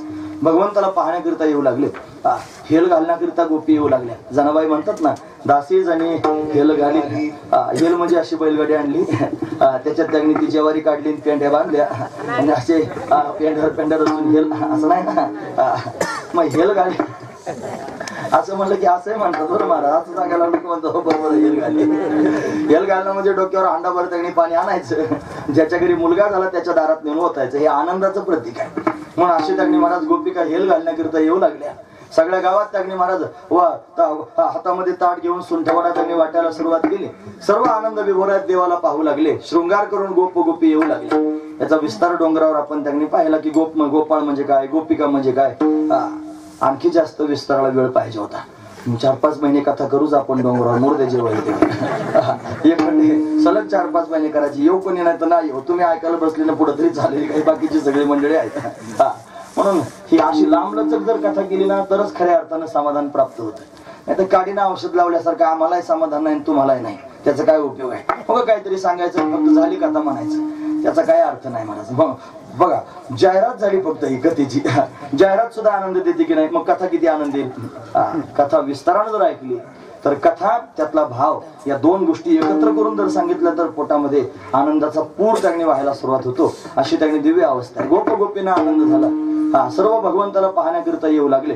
एवढं सुख झालं गोकुळवासी लोकांना की त्याची मोजदात करता येत नाही. गोकुळीच्या सुखा अंतपार नाही लेखा. बाळकृष्ण नंदा घरी आनंदल्या नरणारी. गुढिया तोरणे करती कथा गाती गाणी. गुढ्या उभारल्या, तोरण लावली, कथा करू लागली, गाणी गाऊ लागली. गुढ्या आनंदाचं प्रतीक आहे, उभारले पाहिजे. सगळे पारनेर मधून आलेली मंडळी आहेत, नगर मधून काही आलेली आहेत. सगळ्यांनी कान उंच करून ऐका. आता पुढे त्यांनी पाडवा येणार आहे. दसकाट्यांनी त्यांनी अशा पद्धतीने खालून षडयंत्र करून त्यांनी लोकांची बुद्धिभेद करून टाकले आहेत. म्हणजे गुढ्या उभारायच्या नाही, अमकं करायचं, पताकाच लावायच्या, गुढी बंद करून टाका. कोणी अजिबात कोणाचं ऐकायचं नाही. गुढी म्हणजे गुढीच आहे. माऊली ज्ञानोबारांनी 700 वर्षापूर्वी गुढी सांगितली. ज्ञानेश्वरीच्या 18व्या अध्यायातल्या 33व्या श्लोकावरची 739 आणि 40 क्रमांकाच्या 2 ओव्या आहेत. त्या ओव्यांमध्ये ज्ञानोबा म्हणतात आधोर्द गुढी काढी प्राण नवाची पेंढी बांधोनी घाली उडी मध्यमे माझी संकल्प विकल्पाचे लुगडे फेडोनी मन उघडे. असे त्यांनी 2 ओव्या आहेत महाराज. या 2 ओव्या अतिशय त्यांनी सुंदर आहेत. त्याच्यामध्ये पूर्ण गुढीचं वर्णन आहे. म्हणजे 700 वर्षापूर्वी ज्ञानोबरांनी गुढी उभारली. आणि पताकेला गुढी का बरं म्हणतात. निष्ठावान वारकरी आहे ना, ज्याचं वारकरी जीवन आहे त्याला विचारा वारकरी जीवन कसं आहे. त्याची जी पताका आहे ना त्या पताकेला वरती त्यांनी महाराज विण असते. विण एक एवढ्या त्यांनी आकाराचा कळस असतो. पताकेच्या वरती कळस असतो आहे की नाही. अशी विणलेला कळस त्यांनी असतो. मग खाली पताक असते. त्याच्यात परत असे 2 भाग जोडलेले असतात ना, त्याच्यामध्ये सुद्धा एक विण असते. अशी त्यांनी पताक असते. त्याचं वैभवच आहे मला. ते काय ताकद आहे काळाची त्याच्याकडे पाहायची असा त्यांनी वारकऱ्याचा बाणाचा असतो मान असतो. म्हणून अशा पद्धतीने त्यांनी मला ती जी पताक आहे ना त्या पताकेला सुद्धा ज्ञानोबराय गुढी म्हणतात. त्याचं कारण काय ते त्या गुढीचं लक्षण त्यांनी इथं लावलंय. त्या गुढीवर जसा तांब्या पालथा घातला जातो ना तसा पताकेला सुद्धा वरतून वारकरी त्यांनी कलश लावतो. काही संपन्न वारकरी आहेत जे वैभवात त्यांनी वारी करतात. तुम्ही बघा, तुम्ही जर कधी देवगड संस्थांची दिंडी पाहिली असली किंवा तुम्ही त्यांनी भगवान गडावरची दिंडी पाहिली. आमच्या गडावरच्या दिंडीत सुद्धा बाळनाथ गडावरची दिंडी बाबांची ती जी दिंडी आहे त्या दिंडीमध्ये सगळ्या पताकांना पितळाचे कळस आहेत महाराज. सगळ्या पताकांना पितळाचे कळस आहेत वरतून. पताकेला सुद्धा त्यांनी कळस असतो. म्हणजे कलश आणि बांबू दोन्ही एकत्र झाले की त्याला गुढी म्हणतात. म्हणून ज्ञानोबा म्हणतात माझी जीवीची आवडीन पंढरपुराने गुढी.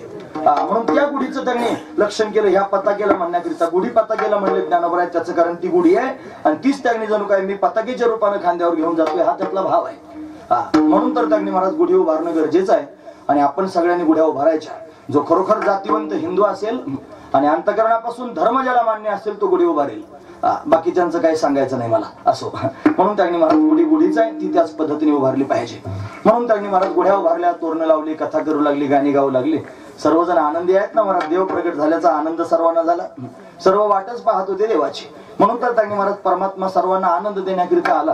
सर्वजण पाहतायत पाळण्यामध्ये देवाला घातलेला आहे. देवाने त्यांच्याकडे पाहून हसावं आणि छंद लावून सर्वांना वेधून घ्यावं. हे तुका म्हणे छंदे येणे वेधिले गोविंदे. या गोविंदाने सर्वांना छंद लावून अशा पद्धतीने वेधून घेतलं. इकडं सर्वांना आनंद झाला गोष्ट खरी आहे. पण कंसाला मात्र दुःख झालं. या कंसानं षडयंत्र केलं. पुतना बाईला पाठवलं देवाला मारण्याकरिता. ही पुतना आली अतिशय सुंदर रूप धारण करून आली. म्हणा नामा म्हणे आली नंदाची घरा आणि स्वरूप सुंदरा देवांगना. जशी अप्सरा आली असावी अशी सुंदर रूप धारण करून आली. परमात्म्याला मारण्याकरिता आली. पण देवानं त्यांनी महाराज तिचा उद्धार करून टाकला. अहोबकीयम स्तनकालकूटम जिगर्षया पाये यदप्य साध्वी लेभे गतिम धातृचिताम ततोन्य कंवादयालुम शरणं व्रजेन.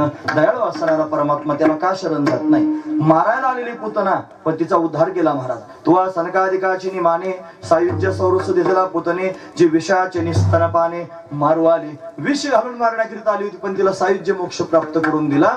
म्हणून त्यांनी महाराज यानं त्यांनी तिचा उद्धार करून टाकला, कैवल्य स्थिती प्राप्त करून दिली. यशोदेला देवकीला जी गती प्राप्त करून द्यायची ती त्यांनी पुतणीला दिली. धातू म्हणजे माता. पुतणीचा उद्धार झाला. भगवंताच्या हाताने कंसाला कळाला.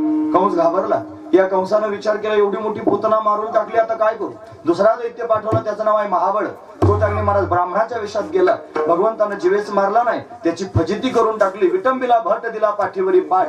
त्याचं जानवं तोडून टाकलं, खोटं घातलं होतं ना त्यानं ते. त्याचं पंचांग त्यांनी फाटलं, धोतरही त्यांनी गाळाला. ढोंगणाचं नागवाच गेला कंसाच्या समोर. कंसा जाऊ नकोस. कंस काय ऐकणाऱ्यापैकी नव्हता. कंसानं अनेक दैत्यांना पाठवलं महाराज. सर्वजण देवाला मारण्याकरिता आले. शकटासुराला देवानं उद्धरून टाकला. तुडावरता आला देवानं उद्धरून टाकला. एक रिठासुर आला महाराज, रिठ्याच्या रूपात. रिठा असतो ना, एक बाई आली डोक्यावर पाटे घेऊन, गॅस या पोत पनी असं म्हणत आली. आल्यानंतर म्हणे पहा रिठे घ्या म्हणत होती. यशोदा म्हणली काय ग हे रिठे कशाची रिठे आहेत ना, कशाला. म्हणे तुला माहित नाही का, बाळाला छोट्या बाळाला दृष्ट लागू नये म्हणून त्याच्या गळ्यात जर रिठा बांधला तर त्याने दृष्ट लागण्यापासून संरक्षण होतं. हो म्हणे असं का, माझंही बाळ आहे म्हणे, दृष्ट लागू नये म्हणून काय करावं. म्हणून ते म्हणे तुझे रिठे 2-4 दे म्हणे चांगले. तर रिठे त्यांनी घेतले आणि ते त्यांनी दोरीत अशा पद्धतीने बांधले आणि देवाच्या गळ्यात घातले. त्या रिठ्यात त्यांनी आसूर घुसला, त्याचं नाव आहे रिठासूर. हा रिठासूर त्यांनी घुसला. भागवतात नाही हे लिहिला. ही साधू संतांनी आखो देखा हाल त्यांनी प्रत्यक्ष पाहिलं मग सांगितलं. महत्वाची गोष्ट आहे. पण लहान लेकरं असतात, त्यांचा स्वभाव असतो. काही त्यांच्या गळ्यात तुम्ही घालून बघा, की असं गळ्यात घातलं की तोंडात घालतात आणि चावायला सुरुवात करतात. याच्या तोंडात अजून चांगले दात उगवलेले नव्हते आणि हा रिठा त्यांनी गळ्यात घातलेला होता. मग तो घातल्यानंतर त्यानं तोंडात घातला आणि तोंडात घालून हिरड्यांमध्ये असा दाबल्याबरोबर त्यांनी महाराज त्याचे प्राण उडाले. निळोबरांनी फार सुंदर वर्णन केलं निळोबरांच्या गाथ्यात. बारकाईनं बाळकिरण निळोबरांची तुम्ही बघा, फार अप्रतिम आहे महाराज. डोळ्यासमोर चित्रच उभं राहतं. निळोबरांनी ते सर्वांच्या समोर प्रत्यक्ष प्रगट केलंय महाराज. पाळण्यातून रक्त व्हायला लागलं. यशोदेने एकाएकी पाहिलं, घाबरली ना, एवढं रक्त आलं कुठून. तिला वाटलं आता गेलं माझं बाळ. गायगायनं देवाला पाळण्यातून बाहेर काढलं. कुठं खर्चटलं म्हणून पाहायला लागली. सगळे आंघोळ घालून पाहिली पण एवढं खर्चटलेलं नव्हतं आणि रक्त तेवढं वाहिलं. तिला आतापर्यंत माहित नाही कुठून एवढं सगळं रक्त आलं होतं म्हणून. कारण हा कळू देत नाही ना महाराज कोणाला. याला त्यांनी मायेचा पडदा टाकता येतो. हा जसा त्यांनी महाराज विमुखजन मोहिनी मायेमध्ये सगळ्या जगाला त्यांनी झाकून टाकतो, तसा हा परमात्मा त्यांनी स्वजन मोहिनी मायेमध्ये आणि भक्तांना झाकून टाकतो आणि त्यांच्या संगतीत राहतो. खरं तर त्याला त्यांच्या संगतीत राहायला आवडतं. पण मी जर प्रगट रूपाने त्यांच्या संगतीत राहिलं आणि याने जर मला ओळखलं तर राहू देतील का आणि प्रेम देतील का, हे माझी आरती ओळख बसतील. त्यापेक्षा गुपचूप कोणत्या रूपाने त्यांच्याजवळ जायचं आणि त्यांच्याजवळ जाऊन त्यांच्या सानिध्यात राहायचं. नाथांच्या घरी 12 वर्ष ऐकायला जात होता. 12 वर्ष चौकदारकी केली आणि 12 वर्ष सेवा केली ना श्रीखंडाच्या रूपात, पण कळू दिलं नाही महाराज. माया त्यांनी प्रस्थापित केली. असाच आहे हा कन्हैया. पण मायेचा त्याने प्रसार करतो आणि मग भक्तांना दाबून टाकतो. रिठासूर भगवंतानं मारला, यशोदेला काही कळालंच नाही. असे अनेक दैत्य भगवंतानं मारले. मुक्तिपंथाला पाठवले. मुक्तिपंथ का म्हणतोय, याच्या हाताने मृत्यू प्राप्त झाल्यानंतर अधोगती कधीच होऊ शकत नाही, तो सद्गतीलाच निश्चिताने जातो. पण हा कोपोनी जासी मारी तो पावे ब्रह्म साक्षात्कारे. पण ब्रह्म साक्षात्कार त्याला होतो, पूर्णत्वाला त्यांनी प्राप्त होतो, सायुज्य मोक्ष त्याला प्राप्त होत असतो. म्हणून देवानं अनेकांचा उद्धार करून टाकला. महाराज वर्णन करून सांगतात, हे काग बग रिठा मारले बाळपणी, काग बग रिठा मारले बाळपणी, काग बग रिठा मारले बाळपणी, काग बग रिठा मारले बाळपणी. खाने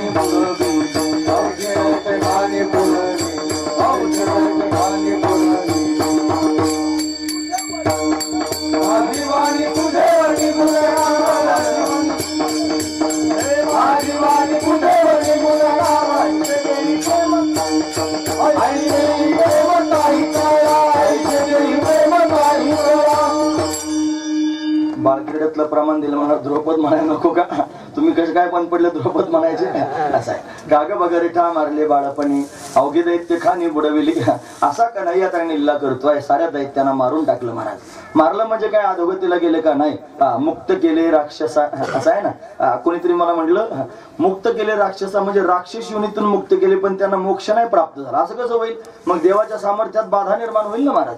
असं देवाचं सामर्थ्य आहे, मग त्याला देव कशाचं त्यांनी म्हणायचं. तो समर्थ आहे महाराज मोक्ष देण्याकरिता.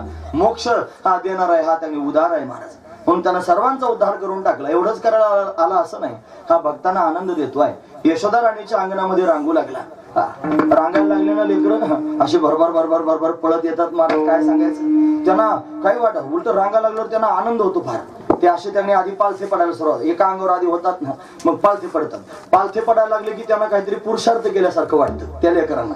मग असे त्यांनी हळूच एका अंगावर कलंडले लगेच असे पालथे पडतात. ते पालथे पडले की मग असं पाहायला सुरुवात करतात, वर मुंडकं करून. मान दुखत असेल त्यांचे पण सांगतात, थोडंच येतं मान दुखते. मग असं वर पाहायचं, मग असं पावल्यासारखं असं असं करायचं, पुढं पुढं सरकायचं. मग ते सरकता सरकता हळूच त्यांनी एक पाय उचलायचा, एक हात उचलायचा, असं रांगायला सुरुवात करायची. मग रांगता एकदा यायला लागलं की मग गाडी सुटते त्यांची. मग बऱ्याच वेळेला ज्या घरात लेकरं रांगतात ना, त्या घरांच्या उमऱ्याला अशा फळ्या लावलेल्या असतात. म्हणजे ती त्यांनी नाकाबंदीच आहे, म्हणजे त्याच्यात पलीकडे जायचं नाही, अशा फळ्या लावून ठेवतात. मग रांगत रांगत त्यांनी जायचं. हा कन्हैया सुद्धा त्यांनी अशा पद्धतीने रांगू लागला.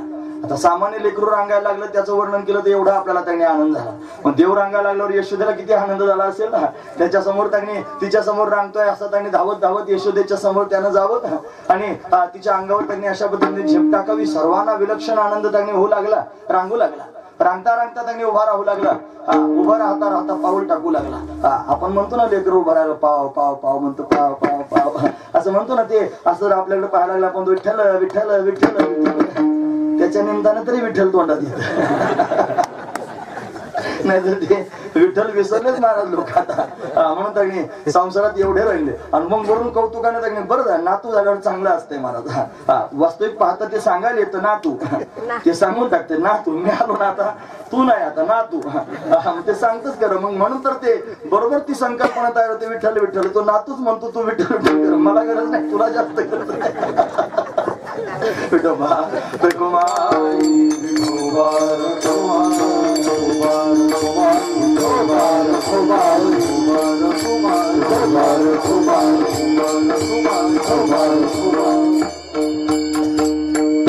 कन्हैया उभा राहू लागला, चालू लागला, चालता चालता पळू लागला. पळतोय, फार सुंदर आहे महाराज कन्हैया. त्याच्यासारखं सौंदर्य अख्ख्या जगात कोणाचं नाही. मोठे मोठे योगी, जपी, तपी, संन्याशी भुलले ना महाराज त्याच्या सौंदर्यावर, विसरूनच गेले स्वतःला. मधुसूदन सरस्वती म्हणून अद्वैत वेदांती होते महाराज, फार मोठे, ज्यांनी शंकराचार्यांची परंपरा त्यांनी पुढे चालवली. असे असणारे ज्यांनी चित्सुखीसारखा, अद्वैत सिद्धीसारखा ग्रंथ ज्यांनी त्यांनी जगाच्या समोर प्रगट केला. पाठ सांगत होते काशी क्षेत्रामध्ये. भक्त मंडळी म्हणले, महाराज चला ना आपण तीर्थयात्रा करायला जाऊ. ते म्हणले, तीर्थयात्रा कशाला करायची, सगळीकडे देव भरला, तीर्थयात्रा धामाधामा. म्हणून काय उत्तम सहजा अवस्था, मध्यमा ध्यान धारणा असं आहे ना. म्हणून उत्तम त्यांनी जी स्थिती ज्याला प्राप्त आहे त्याची सहज अवस्था आहे, कशाला देव धर्म करा. म्हणजे असं काय करतात, चला ना महाराज. तुकोबरांनी याच्याकरिता लिहून ठेवलं ते म्हणजे, जाळून नाव पावलीनी पार, मागीला आधार बहुतांचा. म्हणून तुम्हाला जरी काही भेटलं असलं तरी नाव जाळू नका. म्हणजे त्यांनी वाट मोडू नका, ती मागून येणाऱ्या लोकांचा आधार आहे. म्हणून म्हणजे नाही हो करता करता त्यांनी महाराज गेलेच यात्रेला. मग गेले वृंदावनात गेले. आणि गेल्यानंतर त्यांनी महाराज तिथं म्हणे, चला ना मंदिरामध्ये आपण, नाही या तुम्ही दर्शन घेऊन. म्हणजे बस तुम्ही आता इथंच बाहेर बसले. म्हणे असं काय करता, एवढ्या लांब आपण आलो, चला ना आतमध्ये. बळच नेले आतमध्ये. आणि आतमध्ये नेल्यानंतर त्यांनी तो पाहिला काळा, तो त्यांनी देवडा चरण उभा राहिला होता. म्हणून त्यांनी महाराज देवडा चरण वाजवितो वेणू, गोपिका रमणू स्वामी माझा, असा आहे ना. तो त्यांनी दिसला महाराज डोळ्याला. देवडा चरण भावाचा एक पाय सरळ होता, एक पाय तिरका, त्याने बासुरी हातात घेतलेली आहे. त्याच्या डोळ्यात फक्त तुम्ही पाहून बघा, त्याच्या डोळ्यात फक्त बघायचं काय होतं तुम्हाला. आतून काहीतरी होतं महाराज, ते शब्दात सांगता येत नाही, पण आतूनच त्यांनी होतं. जी त्यांनी महाराज आपण कल्पना सुद्धा मनात कधी आणली नाही, असा दिव्य आनंद आतून प्रवाहित होतो. फक्त त्याच्याकडे बघा, महत्वाची गोष्ट आहे. आता कोणाला माळ घातली ना, ते त्यांनी मला सांगितलं, माळ घालायच्या आधी सांगितलं की वर तिथं गेल्यानंतर आतूनच आपोआप विठ्ठल विठ्ठल असा आवाज आल्यासारखं होतंय. म्हणजे काहीतरी आतून होतंय. हे या स्थानाचं पण महात्म्य आहे ना, या भूमीचं महात्म्य आहे. तर तुकोबारांच्या चरण स्पर्शाने पावन झालेली भूमी आहे, भगवंताच्या आगमनानं पावन झालेली भूमी आहे.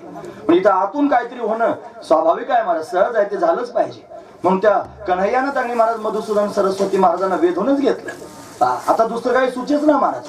का पाठ सांगण्याकरिता त्यांनी परत गेले काशीला. आणि गेल्यानंतर सगळे म्हणले, अहो महाराज पाठ सांगा. ते म्हणले, आता सांगता नाही. म्हणे मग काय झालं तुम्हाला ते तरी सांगा. मग सांगितलं, हे वंशी विभूषित करा नवनीरदा भात, पीतांबराधरण बिंब फलाधरोष्टात, पूर्णेंदू सुंदर मुखाधर बिंद नेत्रात, कृष्णात परम किमपि तत्वहम न जाने, कृष्णात परम किमपि तत्वहम न जाने. कृष्णा वाचून मला दुसरं काही आता कळतच नाही. तो कृष्णच फक्त माझ्या मनात त्यांनी भरलेला आहे, बाकीचं काही बोलायचं कामच शिल्लक राहिलं नाही. मोठ्या मोठ्या लोकांची अशी अवस्था निर्माण होते, भगवान शंकरासारखे बावळे झाले महाराज याच्याकरिता, विभोर होऊन त्याच्या मागे मागे त्यांनी फिरतायत, त्याची लीला पाहण्याकरिता येतात. आपण पाहिलं ना डोंगरावरती भगवान शंकर व्याकुळ होऊन रडत होते, हे प्रभु आप मिलो, प्रभु आप मिलो, प्रभु आप मिलो, प्रभु आप मिलो, प्रभु आप मिलो, प्रभु आप मिलो, प्रभु आप मिलो, प्रभु आप मिलो, प्रभु आप मिलो, प्रभु आप मिलो, प्रभु आप मिलो, प्रभु आप मिलो. महादेव भजन करतोय तेव्हा तुझं दर्शन व्हावं. का अशी अवस्था आहे त्याचं कारण हा एवढा वेधून घेणारा, एवढा सुंदर आहे. हा पळू लागला, मित्रांबरोबर खेळू लागला. मित्र सुद्धा फार दिव्य आहेत महाराज, तपश्चर्या करणारे मित्र आहेत, दिव्य त्यांनी तपश्चर्या करतात. हे व्हॉट्सअपवर एक ग्रुप आम्ही तयार केलाय, शुद्ध प्रेमाची धारा. त्याच्यात मी एकटाच SMS टाकू शकतो, त्याच्यात सारं गाव जमा करायचं नाही, म्हणून त्यांनी फक्त SMS एकट्याला टाकतंय. आज एक SMS टाकलाय. बरेचसे त्यांनी ज्या गोपिका आहेत ना वृंदावनातल्या, कोण आहेत मागच्या जन्मातल्या, त्यांची तपश्चर्या कोणत्या प्रकारची आहे ती सगळी तपश्चर्या त्याच्यातून त्या ऋषीमुनींची नावं सुद्धा आहेत महाराज त्याच्यात. आता ते सवडच नाही वाचायला, मग काय करायचं, ज्याला त्याच्यात बाकीचं काय नाही, फक्त एवढंच टाकलं जातं, शुद्ध प्रेमाची धारा. म्हणून त्याच्यामध्ये त्यांनी या गोपिकांचं वर्णन आहे. अरे एवढे मोठे मोठे ऋषीमुनी तपश्चर्या करून ब्रह्मविद्या तपश्चर्या करीत होती. नारदजी गेले, अतिशय सुंदर होती, दैदिप्यमान आहे, तरुण आहे. तिच्याकडे पाहिल्यानंतर त्यांनी मनुष्य वेधला जाऊ शकतो अशी तिची अवस्था आहे. आणि डोळे बंद करून त्यांनी वृंदावनात बसली होती. नारदजी नारायण नारायण करीत गेले आणि गेल्यानंतर त्यांनी म्हणले, कोण आहेस तू, एवढी सुंदर आहेस आणि त्यांनी तपश्चर्या करतेस, कशा करता तपश्चर्या करतेस. तिने सांगितलं, मी ब्रह्मविद्या, ज्याला आपण ब्रह्मज्ञान म्हणतो ते ब्रह्मज्ञान, ती ब्रह्मविद्या. आणि तपश्चर्या का करतेस म्हणे, मला श्रीकृष्ण परमात्म्याची त्यांनी भक्ती करायची आहे, त्याचं दर्शन प्राप्त करून घ्यायचंय, त्याचा संग प्राप्त करून घ्यायचा आहे, त्याच्या संगतीत त्यांनी राहायचंय म्हणून तपश्चर्या करते. म्हणजे ब्रह्मविद्येकरिता सगळं जग धावपळ करतं आणि ती ब्रह्मविद्या कन्हैयाच्या दर्शनाकरिता धावपळ करते. आम्ही गोकुळात त्यांनी गेलो आणि गेल्यानंतर त्यांनी महाराज, हा एक गाईड आमच्या बरोबर होता, त्यानं सगळं गाव फिरून आम्हाला दाखवलं, ते घाट दाखवला, सगळं दाखवलं. आणि तिथे असं झाडाखाली एक छोटस मंदिर होतं, एवढंच आपल्याकडे कसं मुंजोबाचं असतं, म्हसोबाचं असतं, छोटं आपलं मंदिर पारावर त्यांनी होतं असं मंदिर. त्याला शेंदूर लावला होता त्या देवाला. म्हणून कोण आहे हा, हे कसलं मंदिर आहे, ते म्हणजे ही मुक्ती देवी आहे. मुक्ती मुक्ती मुक्ती देवी आहे. मुक्ती म्हणजे माझी मावशी नाही, मुक्ती म्हणजे मुक्त स्थिती. ती त्यांनी म्हणजे सगळं म्हणजे तिचं मंदिर आहे. कशाकरिता म्हणे ही त्यांनी मुक्ती आणली असेल इथे. ते म्हणले, अहो ही त्यांनी सगळ्या जगाला त्यांनी वेधून घेणारी आहे, नव्हे सगळं जग मुक्त होण्याकरिता धावपळ करतं. तुका म्हणे मुक्ती परिणिली नवरी आणि आता दिवस सारी खेळी मिळी. म्हणजे मुक्ती नावाची जी काय त्यांनी दिव्य असणारी स्थिती आहे ती वृंदावनामध्ये, गोकुळामध्ये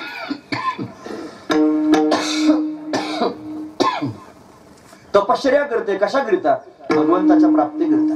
म्हणजे या व्रजभूमीमध्ये प्रगट होणारे जे गोपाळ आहेत, गोपिका आहेत, हे सर्वसामान्य नाहीत, तपश्चर्या करून आलेले आहेत. ऋषीमुनींची तपश्चर्या म्हणून गोपाळ होता आलं, ऋषीमुनींची तपश्चर्या म्हणून गोपिका होता आलं. ब्रह्मविद्या गोपिका झाली, मुक्त स्थिती त्यांनी महाराज गोपीच्या रूपाने प्रगट झाली आणि भगवंताची संगती प्राप्त करून घेऊ लागली. का हे सगळं, तो दिसतो सुंदर, वेधून घेतो, सगळ्या अंगाने त्यांनी सुंदर आहे महाराज. याला तुकोबर आहे मणी म्हणतात.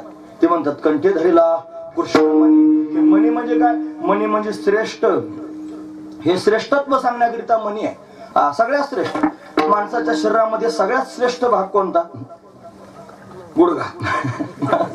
मस्तक ते श्रेष्ठ आहे, मस्तक आधी श्रेष्ठ. त्या मस्तकावर त्यांनी काय मांडलं जातं वरतून, मुकुट, म्हणजे तो त्याच्यापेक्षा श्रेष्ठ. आणि त्या मुकुटावर सुद्धा वरती मणी लावला जातो, म्हणजे तो त्याच्यापेक्षा सुद्धा श्रेष्ठ. म्हणजे कोण श्रेष्ठ झाला आता, मणी. या सगळ्या शरीरात मस्तक श्रेष्ठ, त्याच्यावर ठेवलेला मुकुट श्रेष्ठ, त्याच्यावरचा मणी श्रेष्ठ. म्हणजे मणी हा शब्द श्रेष्ठत्व सांगण्याकरिता आहे. आणि कंठी धरला कृष्ण मणी, हा मणी शब्द का वापरला, श्रेष्ठत्व सांगतायत. कशानं श्रेष्ठ आहे, स्वरूपानं श्रेष्ठ आहे, सच्चिदानंद रूपाय, त्याच्यासारखं स्वरूप कोणतं नाही, श्रेष्ठ आहे म्हणून मणी आहे. कशानं श्रेष्ठ आहे, कार्यानं श्रेष्ठ आहे. विश्वोत्पत्त्यादी हेतवे, विश्व निर्माण करतो, त्याच्यासारखं कोणी करू शकत नाही म्हणून श्रेष्ठ आहे. कशानं श्रेष्ठ आहे, स्वभावानं श्रेष्ठ आहे. तापत्रय विनाशाय, 3 तापांचा नाश करून टाकतो, हे त्याचं सामर्थ्य आहे म्हणून श्रेष्ठ आहे. आणि अजून कशानं श्रेष्ठ आहे, नावानं रूपानं श्रेष्ठ आहे. याचं नाव आहे कृष्ण, असं आहे का कोणाचं महाराज कृष्ण? ते सहजाचं जे म्हणता यायचं नाही, वेगळ्या प्रकारचं नाव आहे महाराज. राम म्हणा तुम्ही, म्हणता येईल तुम्हाला, पण कृष्ण म्हणता येत नाही. भोळ्या भाबड्या वारकऱ्याला म्हण रामकृष्ण हरी, ते म्हणतं राम किसन हरी. म्हण राम किसन हरी, अगदी रामकृष्ण हरी म्हण, नाही राम किसन हरी. कृष्ण म्हणता येत नाही ना, ते त्यांनी आडवं पडतं थोडंसं म्हणायला. म्हणजे ते त्यांनी महाराज काही विशेष असलं पाहिजे ना.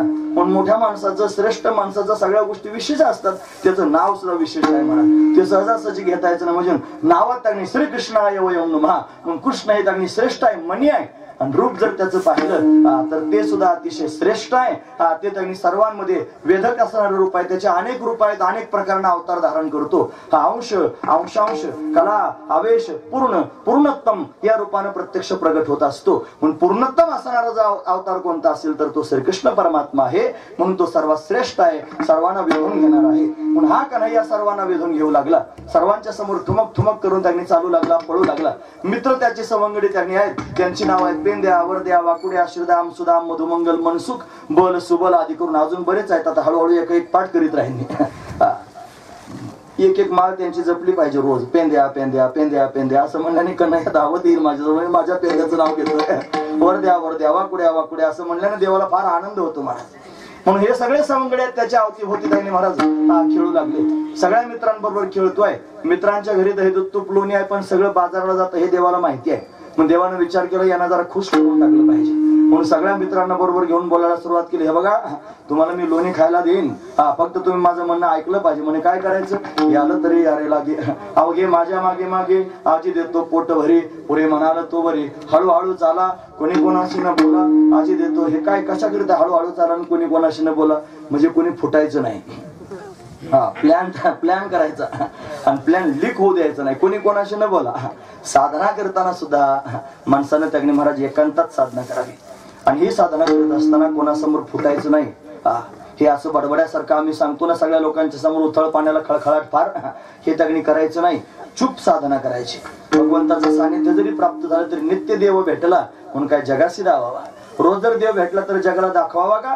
पण त्यांनी दाखवू नये का? दोन्ही प्रकारचे प्रश्न आहेत. आपल्या जीवनातला जर एखादा अनुभव आपण लोकांच्या समोर सांगून त्यांच्या अंतकरणात जर भगवंताविषयीचं प्रेम दृढ होत असेल तर त्याने कुठेतरी दाखवावं सुद्धा. पण अत्यंत त्याने अंतरंग असणारा जो भाव आहे तो सगळ्यांच्या समोर प्रगट करता येत नाही. म्हणून अशा पद्धतीनं काही गोष्टी झाकून ठेवायच्या असतात, काही प्रगट करायच्या असतात. म्हणून कोणी कोणाशी न बोला असं त्यांनी सांगून टाकलं. आणि मग त्यांनी तुका म्हणे सांडा घाटे त्याने नकावरून उठे असं सांगून सर्वांना त्यांनी महाराज बरोबर घेऊन जाऊ लागला.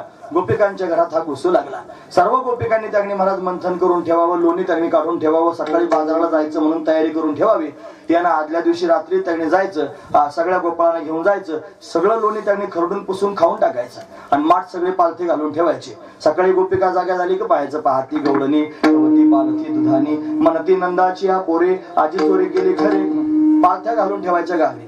लोणी खाऊन झाल्यानंतर द्यायच्या तशा सोडून. पालथ्या घालायचं काय काम आहे? हे पालथ्या घालण्यात काही त्यांनी भाव आहे म्हणून. काय भाव आहे? घागर पालथी घाला आणि त्याच्यात हांडाभर पाणी वाटा, काय होईल? बाजूला जाईल ना महाराज पालथ्या घागरीवर पाणी म्हणच आहे ना. त्याच्यामुळेच मन तयार झाले. घागर पालथी घातल्यानंतर वरून जर पाण्याची धार धरली तर 3 महिने पाणी वतीत राहिले तरी त्याच्यात पाणी घुसायचं नाही. का बरं? ती पालथी आहे म्हणून. हे पालथी घालण्याचं तात्पर्य काय? या भगवंतानं कृपा केली आणि कृपा करून त्यांनी महाराज जीवनमुक्त स्थिती प्राप्त करून टाकली. एकदा जीवनमुक्ती प्राप्त झाली की त्याच्या हाताने सगळी कर्म जरी घडली तरी कर्म त्याला बाधत नाहीत ना. तो कर्मे करी सकळे परी कर्मबंधन आतळे, कर्मबंधनामध्ये तो अडकून पडत नाही. त्याला ती स्थिती भगवान प्राप्त करून देतो. गोपिकांनी लगेच गारणं सांगण्यात जाऊ, यशोदे यशोदे तुझ्या कन्हैयाला काही समजून सांग. मग त्यांनी यशोदेनं पाहावं की हा कन्हैया माझ्या अंगणात खेळतोय. चमत्कार होत होता असा की तो घरातही दिसत होता आणि तो गोपिकांच्या घरी पण जात होता की त्याला अनेक रूप धारण करता येतात. म्हणून त्यांनी महाराज अशा पद्धतीनं हा कन्हैया खेळतो आणि यशोदा ऐकूनच घ्यायला तयार नाही. काय तुम्ही खोटं सांगता म्हणे? माझा कन्हैया बाळ सगुण गुणाचे ताने, बाळ दिसतंय गोजिरो आणि काय सांगता गाराने गोकुळच्या नारी. म्हणे 5 वर्षाचं माझं बाळ अंगणी माझ्या खेळे. म्हणून त्यांनी माझ्या अंगणात खेळताना मला दिसतो तुम्ही म्हणता आमच्या घरी येतो. तिला काय माहिती याला अनेक रूप धारण करता येतात. पण गोपिकांच्या घरी जाऊन चोऱ्या करू लागला. गोपिका गाराने सांगण्याकरिता येऊ लागल्या. यानं कन्हैयाला ताकीद केली. महाराज हे कृष्णा तुला मी ताकीद करीते रे, घरी कुणाच्या जाऊ नको रे. कान्हा कोणाच्या घरी जाऊ नकोस, चोरी करू नकोस. यानं त्यांनी आईचं म्हणणं ऐकलं नाही महाराज. हा चोऱ्या करतच राहिला. गोपिका गारानं सांगतच राहिल्या. यानं विचार केला, गोपिका गाराने सांगतात कितीच खातो मी दही दूध तूप लोणी तरी माझं गारानं सांगतात यांना काय लेकर बाळ नाहीत का. हा म्हणून त्यांच्या घरी जाऊन खोड्या करायचं ठरवलं. काय काय खोड्या केल्या यानं त्यांनी महाराज अनेक प्रकारच्या खोड्या केल्या. 11:15 वाजत आले होते ना, त्याच्यामुळे आपण सरळ सरळ खोड्या पाहून त्यांनी जाणार आहोत. यानं काय केलं, यानं त्यांनी महाराज एका गोपीच्या घरात जाऊन घुसला. भाकरी करीत होती ना, त्याच्या चुलीतलं जळतं लाकूडच काढलं, असं घरावर लावायला लागलं. म्हणलं माझ्या घरी येते काय, फार शहाणपणा करते, देऊ मला घर पेटून. अरे म्हणे घर पेटवतो असं काय करतो, घेतलं तसं पण तिच्या तोंडावरच धरलं. तिला म्हणतो दे ना तोंडावर, तुझ्या बापाचे घर, तुझ्या बापाचं आहे का म्हणला घर, मला म्हणते असं करतो म्हणून लगेच ताबडतोब तिला तिच्या हात पिठानं भरलेले असेच गोपीच्या हाती गेली यशोदेच्या समोर. यशोदे पाहिलं म्हणे काय, अगं सांग पोराला काय समजून, मी भाकरी करत होते म्हणे, बघ तशीच आली सांगायला. तू म्हणते माझं बाळचं गुणगुणाचं दानन, तुम्ही 12 घरच्या 12 ढाल गजान. अगं काहीतरी ऐकून घे कोणाचं तरी. खुशाल जळकं लाकूड माझ्या तोंडावर धरलं, याला काही कळतं की नाही. इथून सुरुवात झाली. तिचं होतं नाही कुठं तर दुसरी धावत आली. ती म्हणे तुला काय झालं, गावात चोऱ्या होतात म्हणून म्हातारा झोपवलं दारात, त्याच्या डेअरीवरच नेऊन डेरा फोडला ताकाचा. माझं कुकू बळकट म्हणून म्हातारा वाचणार केला तर काय केला तुम्ही. आणि सांगण्याकरिता आता काय करायचं, तिचं होतं नाही तर लगेच तिसरी धावत आली. म्हणे तू काय केलं, म्हणे अगं घरासमोर आला रांगोळीवरच लग्न करून पळून गेला, अष्टदळ काढलेली अंगणी आणि वरी मोती चक्र पाणी, त्याला काय समजून सांग. अशा अनेक खोड्या कन्हैया करू लागला. ही एक गोपी होती प्रभावती काकी. फार थोडी अशी रुबाबदार होती. मला सगळ्या गावात रुबाब होता. माझ्या घरी येऊन दाखव म्हणली, बघते काय करायचं. तिच्या घरातच घुसला. आता ती अशी उंच होती, धिप्पाड होती चांगली. त्यांनी महाराज नवरा तिच्या ताब्यात होता, थोडासा असा बारीक होता, तिची उंची जास्त होती, त्याची त्यांनी दाढी वाढलेली होती. घुसला घरामध्ये घुसल्याबरोबर त्यांनी दाढीची विणीची गाठणच मारून टाकली आणि पळून गेला महाराज. आता पळून जाऊन गपचूप राहावं की नाही, साऱ्या गावात बोभाटा. हे बघ मला पोरांनो, उद्या आपल्या गावात सोंग येणार आहे शिमग्याचं. आता शिमग्याला पूर्वी सोंग यायचे महाराज, आता ते बंद झालं, पण शिमग्यात सोंग येणार आहे म्हणे. सगळ्यांनी चौकात थांबायचं. सगळे लोक म्हणले पोरं आज दबी धरून आहेत सगळेजण, काय प्रकार आहे. सकाळी पोरं चौकात येथून बसलेले आहेत. काय त्यांनी होणार आहे कोणाला काही कळत नव्हतं, याला सगळं माहित होतं. पळून गेला त्यांनी महाराज. बाईसाहेब सकाळी उठल्याबरोबर ती दाढीची विणीची गाठण होती, त्याची दाढीच ओढली गेली. लगेच रागावला महाराज, जागा झाला. महाराज म्हणतात मस्त होणी माजली धांगडी करी ती ओढाओढी मज लागी. हे भांडण सुरू झालं. ते म्हणले मी नाही, तुलाच म्हाताराचा सुटला म्हणे. म्हातारा आता माझी कशाला वेळी ओढली, दोघांचं भांडण सुरू झालं. तर काय करायचं, कापायचा प्रयत्न केला, कापली जायना. जाळायचा प्रयत्न केला, जाळली जायना. मग काय करावं म्हणे, आता हे कन्हैयाचंच काम आहे, गेलं पाहिजे. आता बाई म्हणीचा आपण लवकरात लवकर जाऊया. 10 वाजेपर्यंत दार उघडलं. पहाटे उठत होते ना, तरी 10 वाजेपर्यंत परसाक कोणी गेलं नाही. काय आंघोळ पांघोळ नाही, बांधून टाकल्यावर काय करायचं महाराज. महत्वाची गोष्ट आहे. असेच बसून राहिले. सकाळ झाली, सगळे लोक विचार करायला लागले, यांची पोरं अमेरिकेला गेली, दोघंच नारो बायको घरात आहेत. बरं, वय निम्म्यापेक्षा जास्त झालेलं आहे, अजून दार उघडलं नाही. आता काय काय विचार मनात येतात महाराज. वैरी चिंतित नाही असं मन चिंतन करतं, सारं गाव चिंता करायला काय झालं असेल. पण हाका मारायला सुरुवात केली, पण आवाज आतमध्ये येतो भांडणाचा. आता दोघं भांडण करीत होती. हे म्हणायचं तूच भांडली, ते म्हणायचं तूच बांधली. आता काय करायचं, भांडण त्यांनी बराच वेळापर्यंत झालं आणि मग पक्क झालं म्हणे देवानंच हे केलं असेल. मग दरवाजा उघडला त्यांनी महाराज. मग सगळ्या लोकांनी चित्रच पाहिलं. आधी बाई समोर आल्या, मग त्या चालायला लागल्या. त्या चालायला लागल्यानंतर हळूच मागून दगणे आले. बरं, असे नाही आले, अशी दाढी धरून अशी चालायला लागली. आता गवळण उंच होती ना, जागेवर तिने त्यांनी 90चं स्पीड धरलं. लेफ्ट राईट लेफ्ट जीप पळायला त्यांनी सुरुवात केली. अगं हळू बघ तेव्हा, अगं हळू चालना, हळू चालना, अगं हळू चालना. कशाची हळू चालते महाराज. गरगरा फिरून घेतलं त्याला. गवळण गर मारी. गवळी वर वर वर वर दाढी. अशी त्यांनी अवस्था सगळ्या गावात एकच धूम अशा पद्धतीने होऊ लागली. सर्वजण त्यांनी हसू लागले. आता मात्र आईला कळालं, हा कन्हैया त्यांनी त्रास देतोय. त्यांना हात लावल्यावर गाठ सुटली महाराज. मग काय करावं, कन्हैया घरी राहू नकोस, मला फार त्रास दिलास म्हणे. उद्या जाई वना सगळे घेऊन झाला रानात जा. मग रानात जाण्याकरिता तयार झाला. सुंदर असणारा हा कन्हैया त्यानं मुरली त्यांनी वाजवावी. भावा घोंगडी घेऊन हाती म्हणून त्यांनी वनाच्या दिशेनं जाण्याकरिता हा निघालेला आहे. हा वनाला जात असताना गोपिकांनी बाजाराला जाताना कन्हैयाला पाहावं आणि पाहून त्यांनी महाराज कन्हैया डोळ्यामध्ये घर करून बसावं. डोक्यावरच्या ज्या घागरी आहेत ना, थोडी गवळणी साथे निघाल्या. गवळण गोरस म्हणून विसरल्या, गोरस म्हणायचं विसरल्या. गोविंद घ्या कोणी, दामोदर घ्या गे, तव तव हसते मथुरे जागे. अशी अवस्था गोपिकांची झाली. एक गोपी तर त्यांनी स्वतःला विसरलेच. कोणी एकी भोलली नारे, विकिता गोरस घ्या म्हणे हरे. देखिला डोळा बैसला म्हणे, तोची वदनी उच्चारे. त्याला डोळ्यानं पाहिलं, मनामध्ये घर करून बसला आणि मुखानं त्याचाच त्याने उच्चार करू लागले. तीच गोपी त्याने महाराज रात्रंदिवस देवाचं चिंतन करते रस्त्यानं चालली होती. कन्हैया मित्रांबरोबर खेळत होता. हिला बाजाराला त्यांनी जायचं होतं आणि जात असताना त्यांनी महाराज कन्हैया मित्रांकडे तोंड करून होता. हिनं पाहिलं, अरे काय सुंदर दिसतोय का नाही, यानं माझ्याकडे पाहिलं तर किती चांगलं होईल, यानं तिरक्या नजरेने माझ्याकडे पाहावं, माझ्याकडे कोण हसावं असं तिला वाटलं. असं वाटल्याबरोबर त्यांनी महाराज यानं लगेच मागे पळून पाहिलं. फक्त पाहिलं नाही, तिच्याकडे पाहून हसला आणि हसून परत मित्रांकडे पाहू लागलं. त्याच्या त्या हसण्यात भाव आहे महाराज, पण ते विसरले स्वतःला.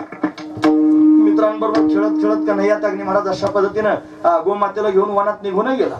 गोपी बाजाराला जात होती, डोक्यावर त्यागनी घागरी होत्या ना, अशीच रस्त्यात उभी राहिली. डोळे तिचे उघडेच होते, अशी त्यागनी स्तब्ध उभी आहे. बरं, एकावर एक 4-5 घागरी आहे आणि रस्त्यात त्यागनी महाराज मध्यभागीच उभी राहिली. लोक येतात जातात, सगळ्या गोष्टी सुरूच होत्या. एक तिची मैत्रीण आली आणि ती मैत्रीण आल्यानंतर तिनं पाहिलं, ही तर आपली सखी आहे आणि बाजाराला चाललेली आहे आणि हे मध्येच अशी का बरोबर उभी राहिली, काय झालं असेल. मग तिच्या जवळ गेली, तिच्या तोंडाकडे पाहिलं, डोळे उघडेच होते. अशी रस्त्याकडे त्यांनी पाहतच होते, पापण्या सुद्धा हलत नव्हत्या. अशी तिची अवस्था होती. तिला झालं काय असेल. पण त्या गोपीने त्यांनी महाराज सावध होऊन तिला सावध केलं. नाही तर तुला अशी जर डचकवली तर घागरी खाली पडल्या असत्या ना. म्हणून त्यांनी महाराज तिला सहज, हे अशी काय करतेस, रस्त्यात उभी राहिली म्हणे, समजत नाही का काय झालं तुला. मग ती सावध झाली आणि सावध होऊन त्यांनी महाराज ही तिची चौकशी करते आहे मैत्रीण. तिला म्हणले, काय ग, रस्त्याच्या मध्यभागी उभी राहिली, डोळे तुझे उघडेच, डोक्यावर वाड्या घागरींचा भार आहे, तुला आठवत कसं नाही, समजत कसं नाही, एवढं त्यांनी ऊन लागायला लागला, आता तू त्यांनी हालचाल कशी करीत नाही, तुला झालं काय सांग. असं झालं काय सांग म्हणल्याबरोबर त्यांनी महाराज गोपीच्या मुखातून सहजच शब्द बाहेर पडले, हे याती कुळ माझे गेले,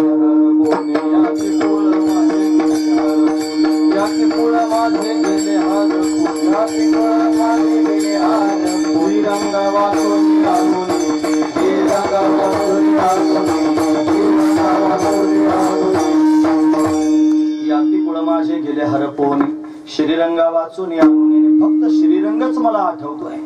श्रीरंग नाम श्रीकृष्ण परमात्मा.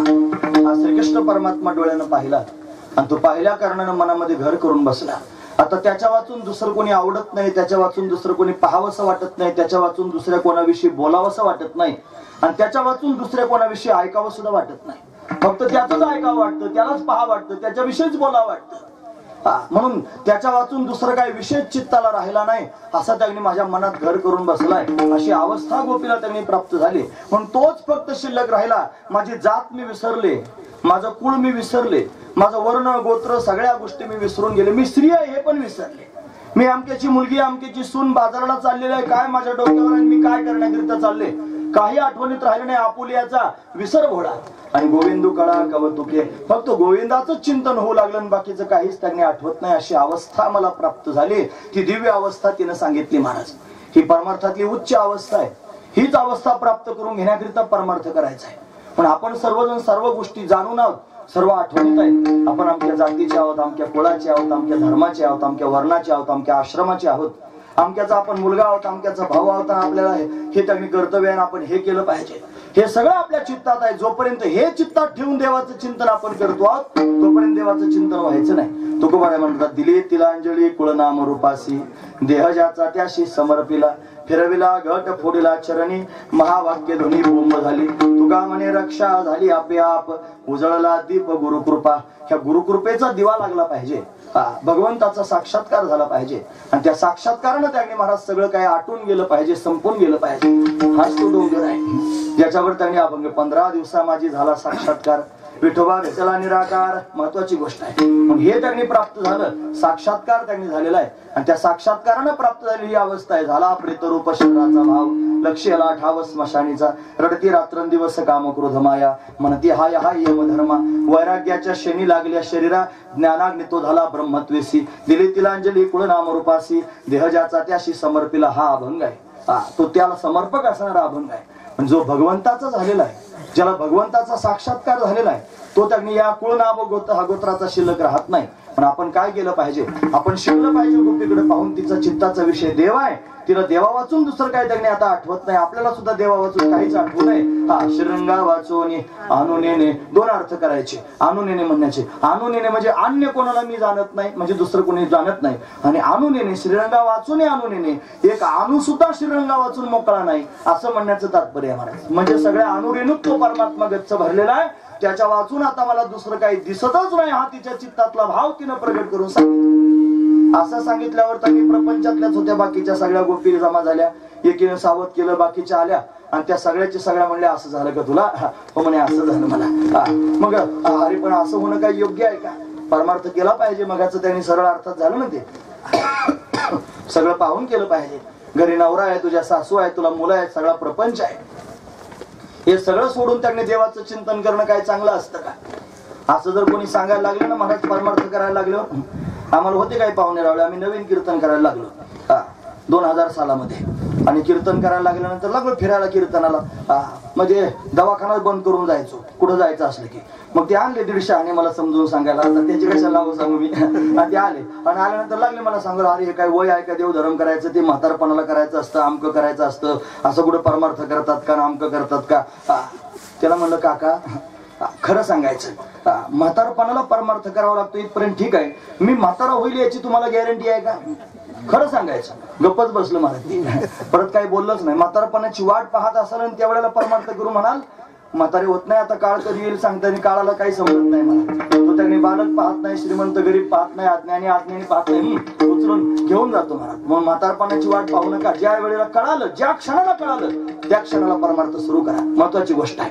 म्हणून ते त्याच वेळेला करायचं असतं. आणि 150 समजून सांगतात हे भामटे आहेत मला सगळे. हे सारे शेंडी सगळं प्रपंचात बुडालेले आहेत. आणि ते दुसऱ्याला सुद्धा त्यांनी आपल्यासारखं करायचा प्रयत्न करतात, घाणीत ओढायचा प्रयत्न करतात. कोणाचं ऐकू नका. जर कळालं असेल परमात्माच आपलं जीवन आहे, परमात्माच आपलं गंतव्य स्थान आहे, परमात्माच आपलं त्यांनी पूर्णत्व आहे, हे जर कळालं असलं तर परमात्म्या वाचून कशाचं चिंतन करायचं नाही, लोकांचं ऐकू नका. मग काय होईल? फार तर फार त्यांचं ऐकलं नाही तर लोक सोडून देतील. दिलं तर दिलं सोडून. त्यांनी धरावा अशी अपेक्षाच पोटात धरू नका. मग धरावं कोणी? देवानं सोडू नये. उपेक्षू नको गुणवंता अनंता. देवा मला सोडू नकोस. तुका म्हणे तुझा जैसा तैसा दास न धरी उदास माय बापा. हे माय बापा जसा आहे तसा तुझा दास आहे रे. मला सोडू नकोस, मला टाकू नकोस. फक्त भगवंताला म्हणत राहा. सगळ्या जगानं सोडून दिलं तरी चालेल, देव कोणाला सोडत नाही. त्याचा स्वभाव आहे, तो सर्वांना त्यांनी सांभाळतो. कोणी कसे असा, माझ्यासारख्या खरकट्याला सांभाळतो महाराज. तुम्हाला काय माहिती, उपरशी तो खूप बने अंतर की राम ज्याने आतमध्ये काम आहे, क्रोध आहे, लोभ आहे, मोह आहे, मद आहे, मत्सर आहे, दंभ आहे, अहंकार आहे. या सगळ्या गोष्टी कुठून कुठून त्यांनी गच्च भरल्या. त्या तुम्हाला दिसत नाही. तुम्ही बुवा म्हणता, बाबा म्हणता. पण हा त्यांनी महाराज आतमधला भाव कोणाला कळतो तो त्याला कळतो. मग त्याच्या समोर सांगावं, त्याच्या समोर प्रकट करावं, माझे माझं कळ येते अवगुण काय करू मना अनावर.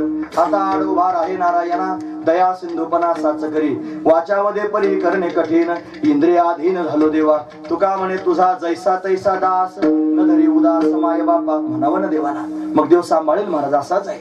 म्हणून त्यांनी कोणाचं ऐकू नका, कोणाला त्यांनी जास्त महत्व देऊ नका, कोणाच्या शब्दावर विश्वास ठेवू नका. हे सगळे नरकात त्यांनी जाण्याकरिता मार्ग मोकळा करतायत. आपण त्यांच्या मागे जाऊ नका. जर चालायचंच असेल तर संतांच्या मागे चला. मार्ग दावून गेले आधी दयानिधी असणारे संत मार्ग दाखवून गेलेले आहेत. तेनेची पंथे चालू जाता पडे कोणता गोठे काय. म्हणून त्यांनी सांगू लागल्या सगळ्या गोपिका. पण जिनं त्यांच्या समोर बोलायला सुरुवात केली. हे बघा तुम्ही मला समजून सांगतात, पण किती वेळा समजून सांगता? किती हो शिकवाला मज वेळो मेरा. किती हो शिकवाला मज वेळो मेरा.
शिकवाल मज वेळो वेळा.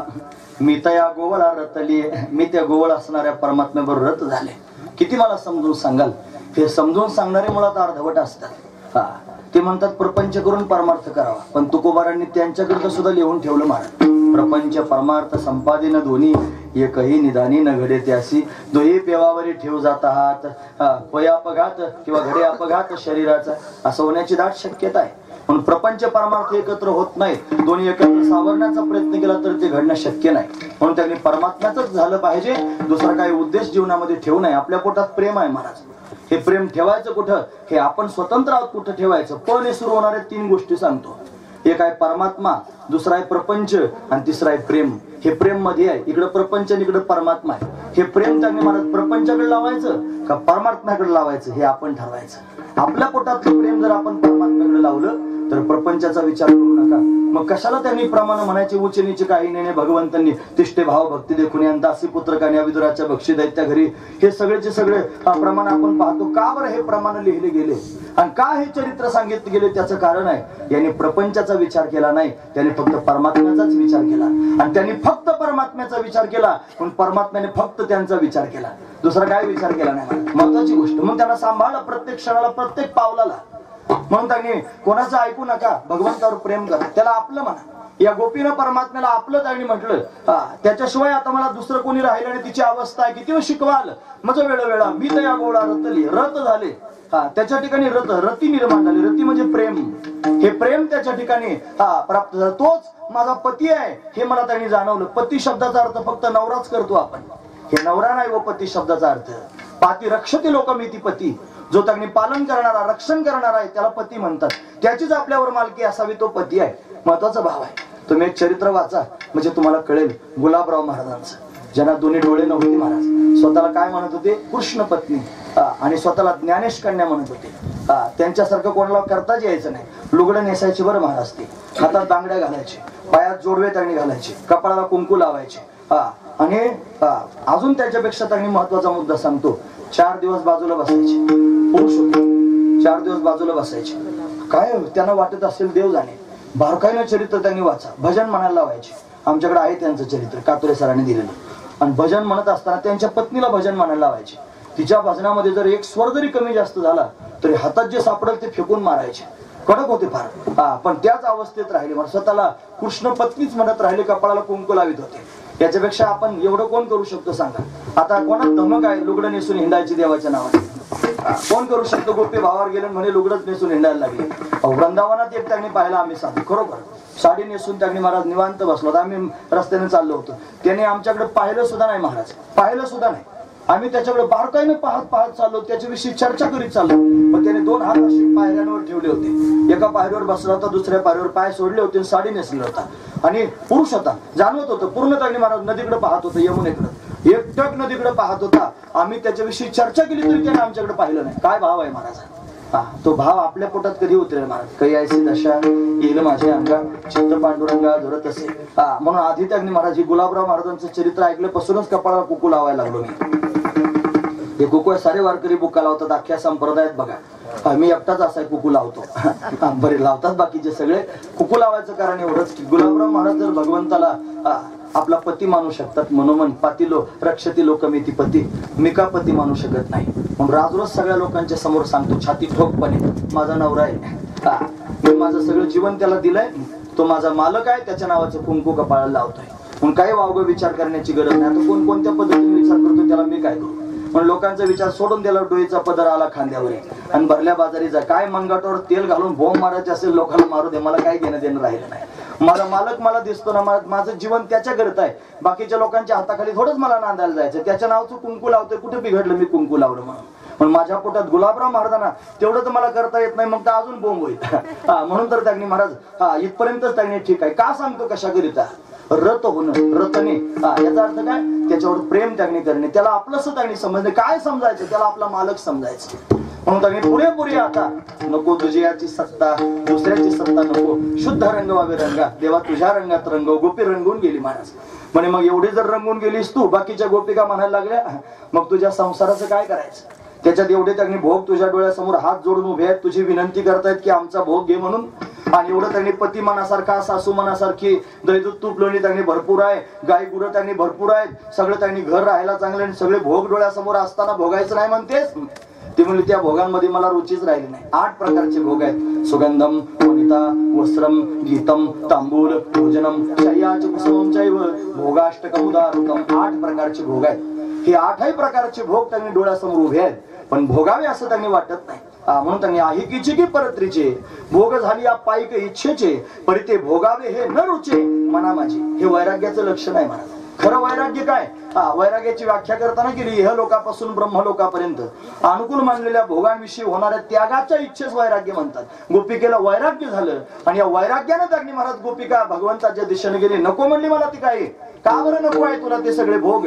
त्याचं कारण तिनं सांगितलं, त्याच्यापेक्षा श्रेष्ठ मला काहीतरी सापडलंय. काय सापडलं मग सांगते. अष्टभोग भोगने माते नाही तारे, अष्टभोग भोगने माते नाही तारे, अष्टभोग भोगने माते नाही तारे,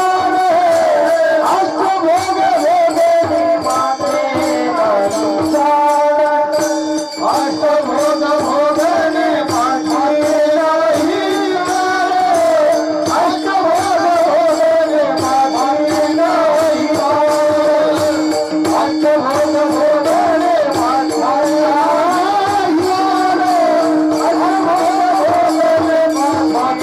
नाही तारे, अष्टभोग भोगने माते नाही तारे,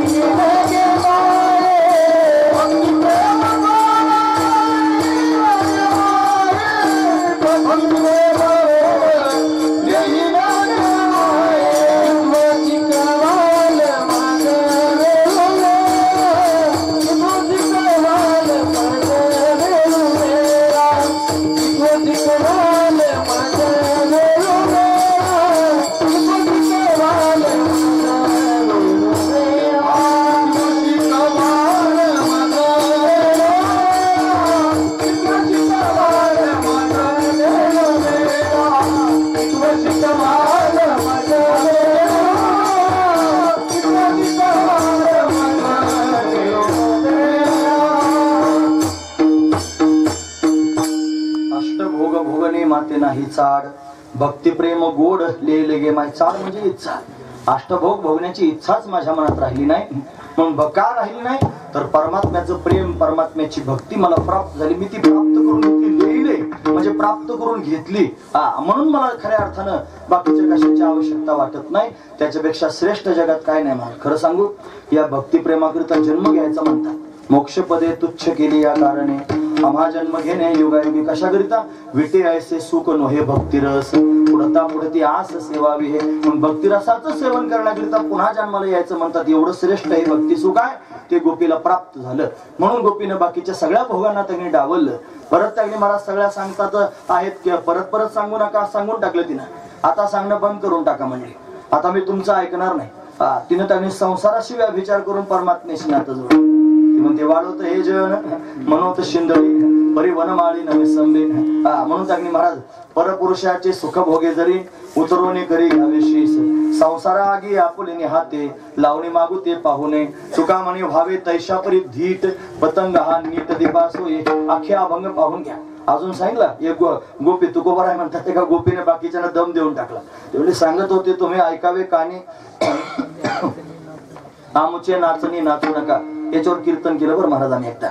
ते रेकॉर्डिंगच झालं नाही. ते करीत होते रेकॉर्डिंग पण ते झालंच नाही रेकॉर्डिंग. फार आनंद आला. आळ्यात रेड्डी महाराजांची समाधी आहे ना, तिथं त्यांनी कीर्तन केलं. पण कोणाच्याच मोबाईल मध्ये रेकॉर्ड झालं नाही. का झालं नसेल देवाला माहिती. पण झालं नाही. फार अप्रतिम त्यातला भाव आहे. सांगत होते तुम्ही ऐकावे कानी आमचे नाचणी नाचू नका जोवरी तुम्हाया मागिलांची चाड तोवरी उदास जोवरी तुम्हाया मागिलांची आस तोवरी उदास होऊ नका. तुका म्हणे काय वायाविन धिंद पती ना गोविंद दोन्ही नाही. पती म्हणजे संसार आणि गोविंद म्हणजे परमात्मा. म्हणून त्यांनी महाराज तुम्ही जर निसंग होणार असाल तर देव प्राप्त होईल, तसा प्राप्त व्हायचा नाही. हे व्याभिचारिणी प्रकरणातले अभंग आहेत. वैकुंठाला जायच्या आधी त्यांनी हे अभंग गाथ्यामध्ये वैकुंठ गमनाच्या आधी पाहायला मिळतात. म्हणजे तात्पर्य अर्थ काय, गोपी निसंग झाली आणि निसंग होऊन त्यांनी महाराज सगळ्या गोपींना सांगायला सुरुवात केली. आता मी हा परमात्म्याचा छंद सोडणार नाही. तुम्हाला पक्क्या शब्दात सांगून टाकते तो माझ्या जीवाचा जिव्हाळा आहे आणि काही गेले आता तो माझ्यापासून वेगळा होऊ शकत नाही. मग तुम्ही सांगून पाहिलं काय, किती प्रयत्न करून पाहिले काय, तुम्ही काही म्हणा मला त्याच्याशी कर्तव्य राहिलं नाही. मी त्याच्याशी एकरूप झालेले आहे म्हणा.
देवीवरू जिंचा जिव्हाळा, रखुमा देवीचा वर असणारा सगळ्या जगाचा बाप, तो माझ्या जीवाचा जिव्हाळा आहे.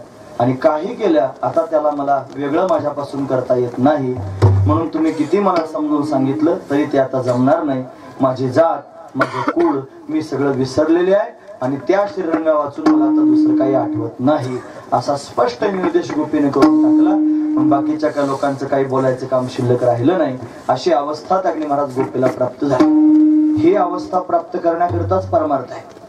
मग शेवटच्या श्वासापर्यंत कधीही प्राप्त झाली तरी चालेल, पण त्याच्या आत व्हायला पाहिजे. ते बंद पडलं ना मशीन, मग नाही पहा ती होऊन चालणार महाराज. त्याच्या आत चालू व्हायला पाहिजे, ही स्थिती त्याच्या आत व्हायला पाहिजे. मेल्यावर काय उपयोग आहे महाराज, मग परत जन्माला यावं लागेल.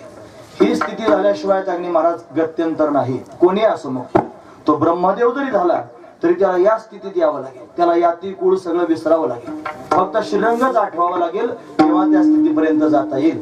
म्हणून ज्ञानोबरायांनी विशेष रूपाने जगाच्या समोर ही गोपी प्रगट करून दाखवली. नव्हे, गोपीच्या माध्यमातून स्वतःच्या अंतकरणाची स्थिती प्रगट करून दाखवली. ज्ञानोबराय गोपी भावावर आरूढ आहेत महाराज.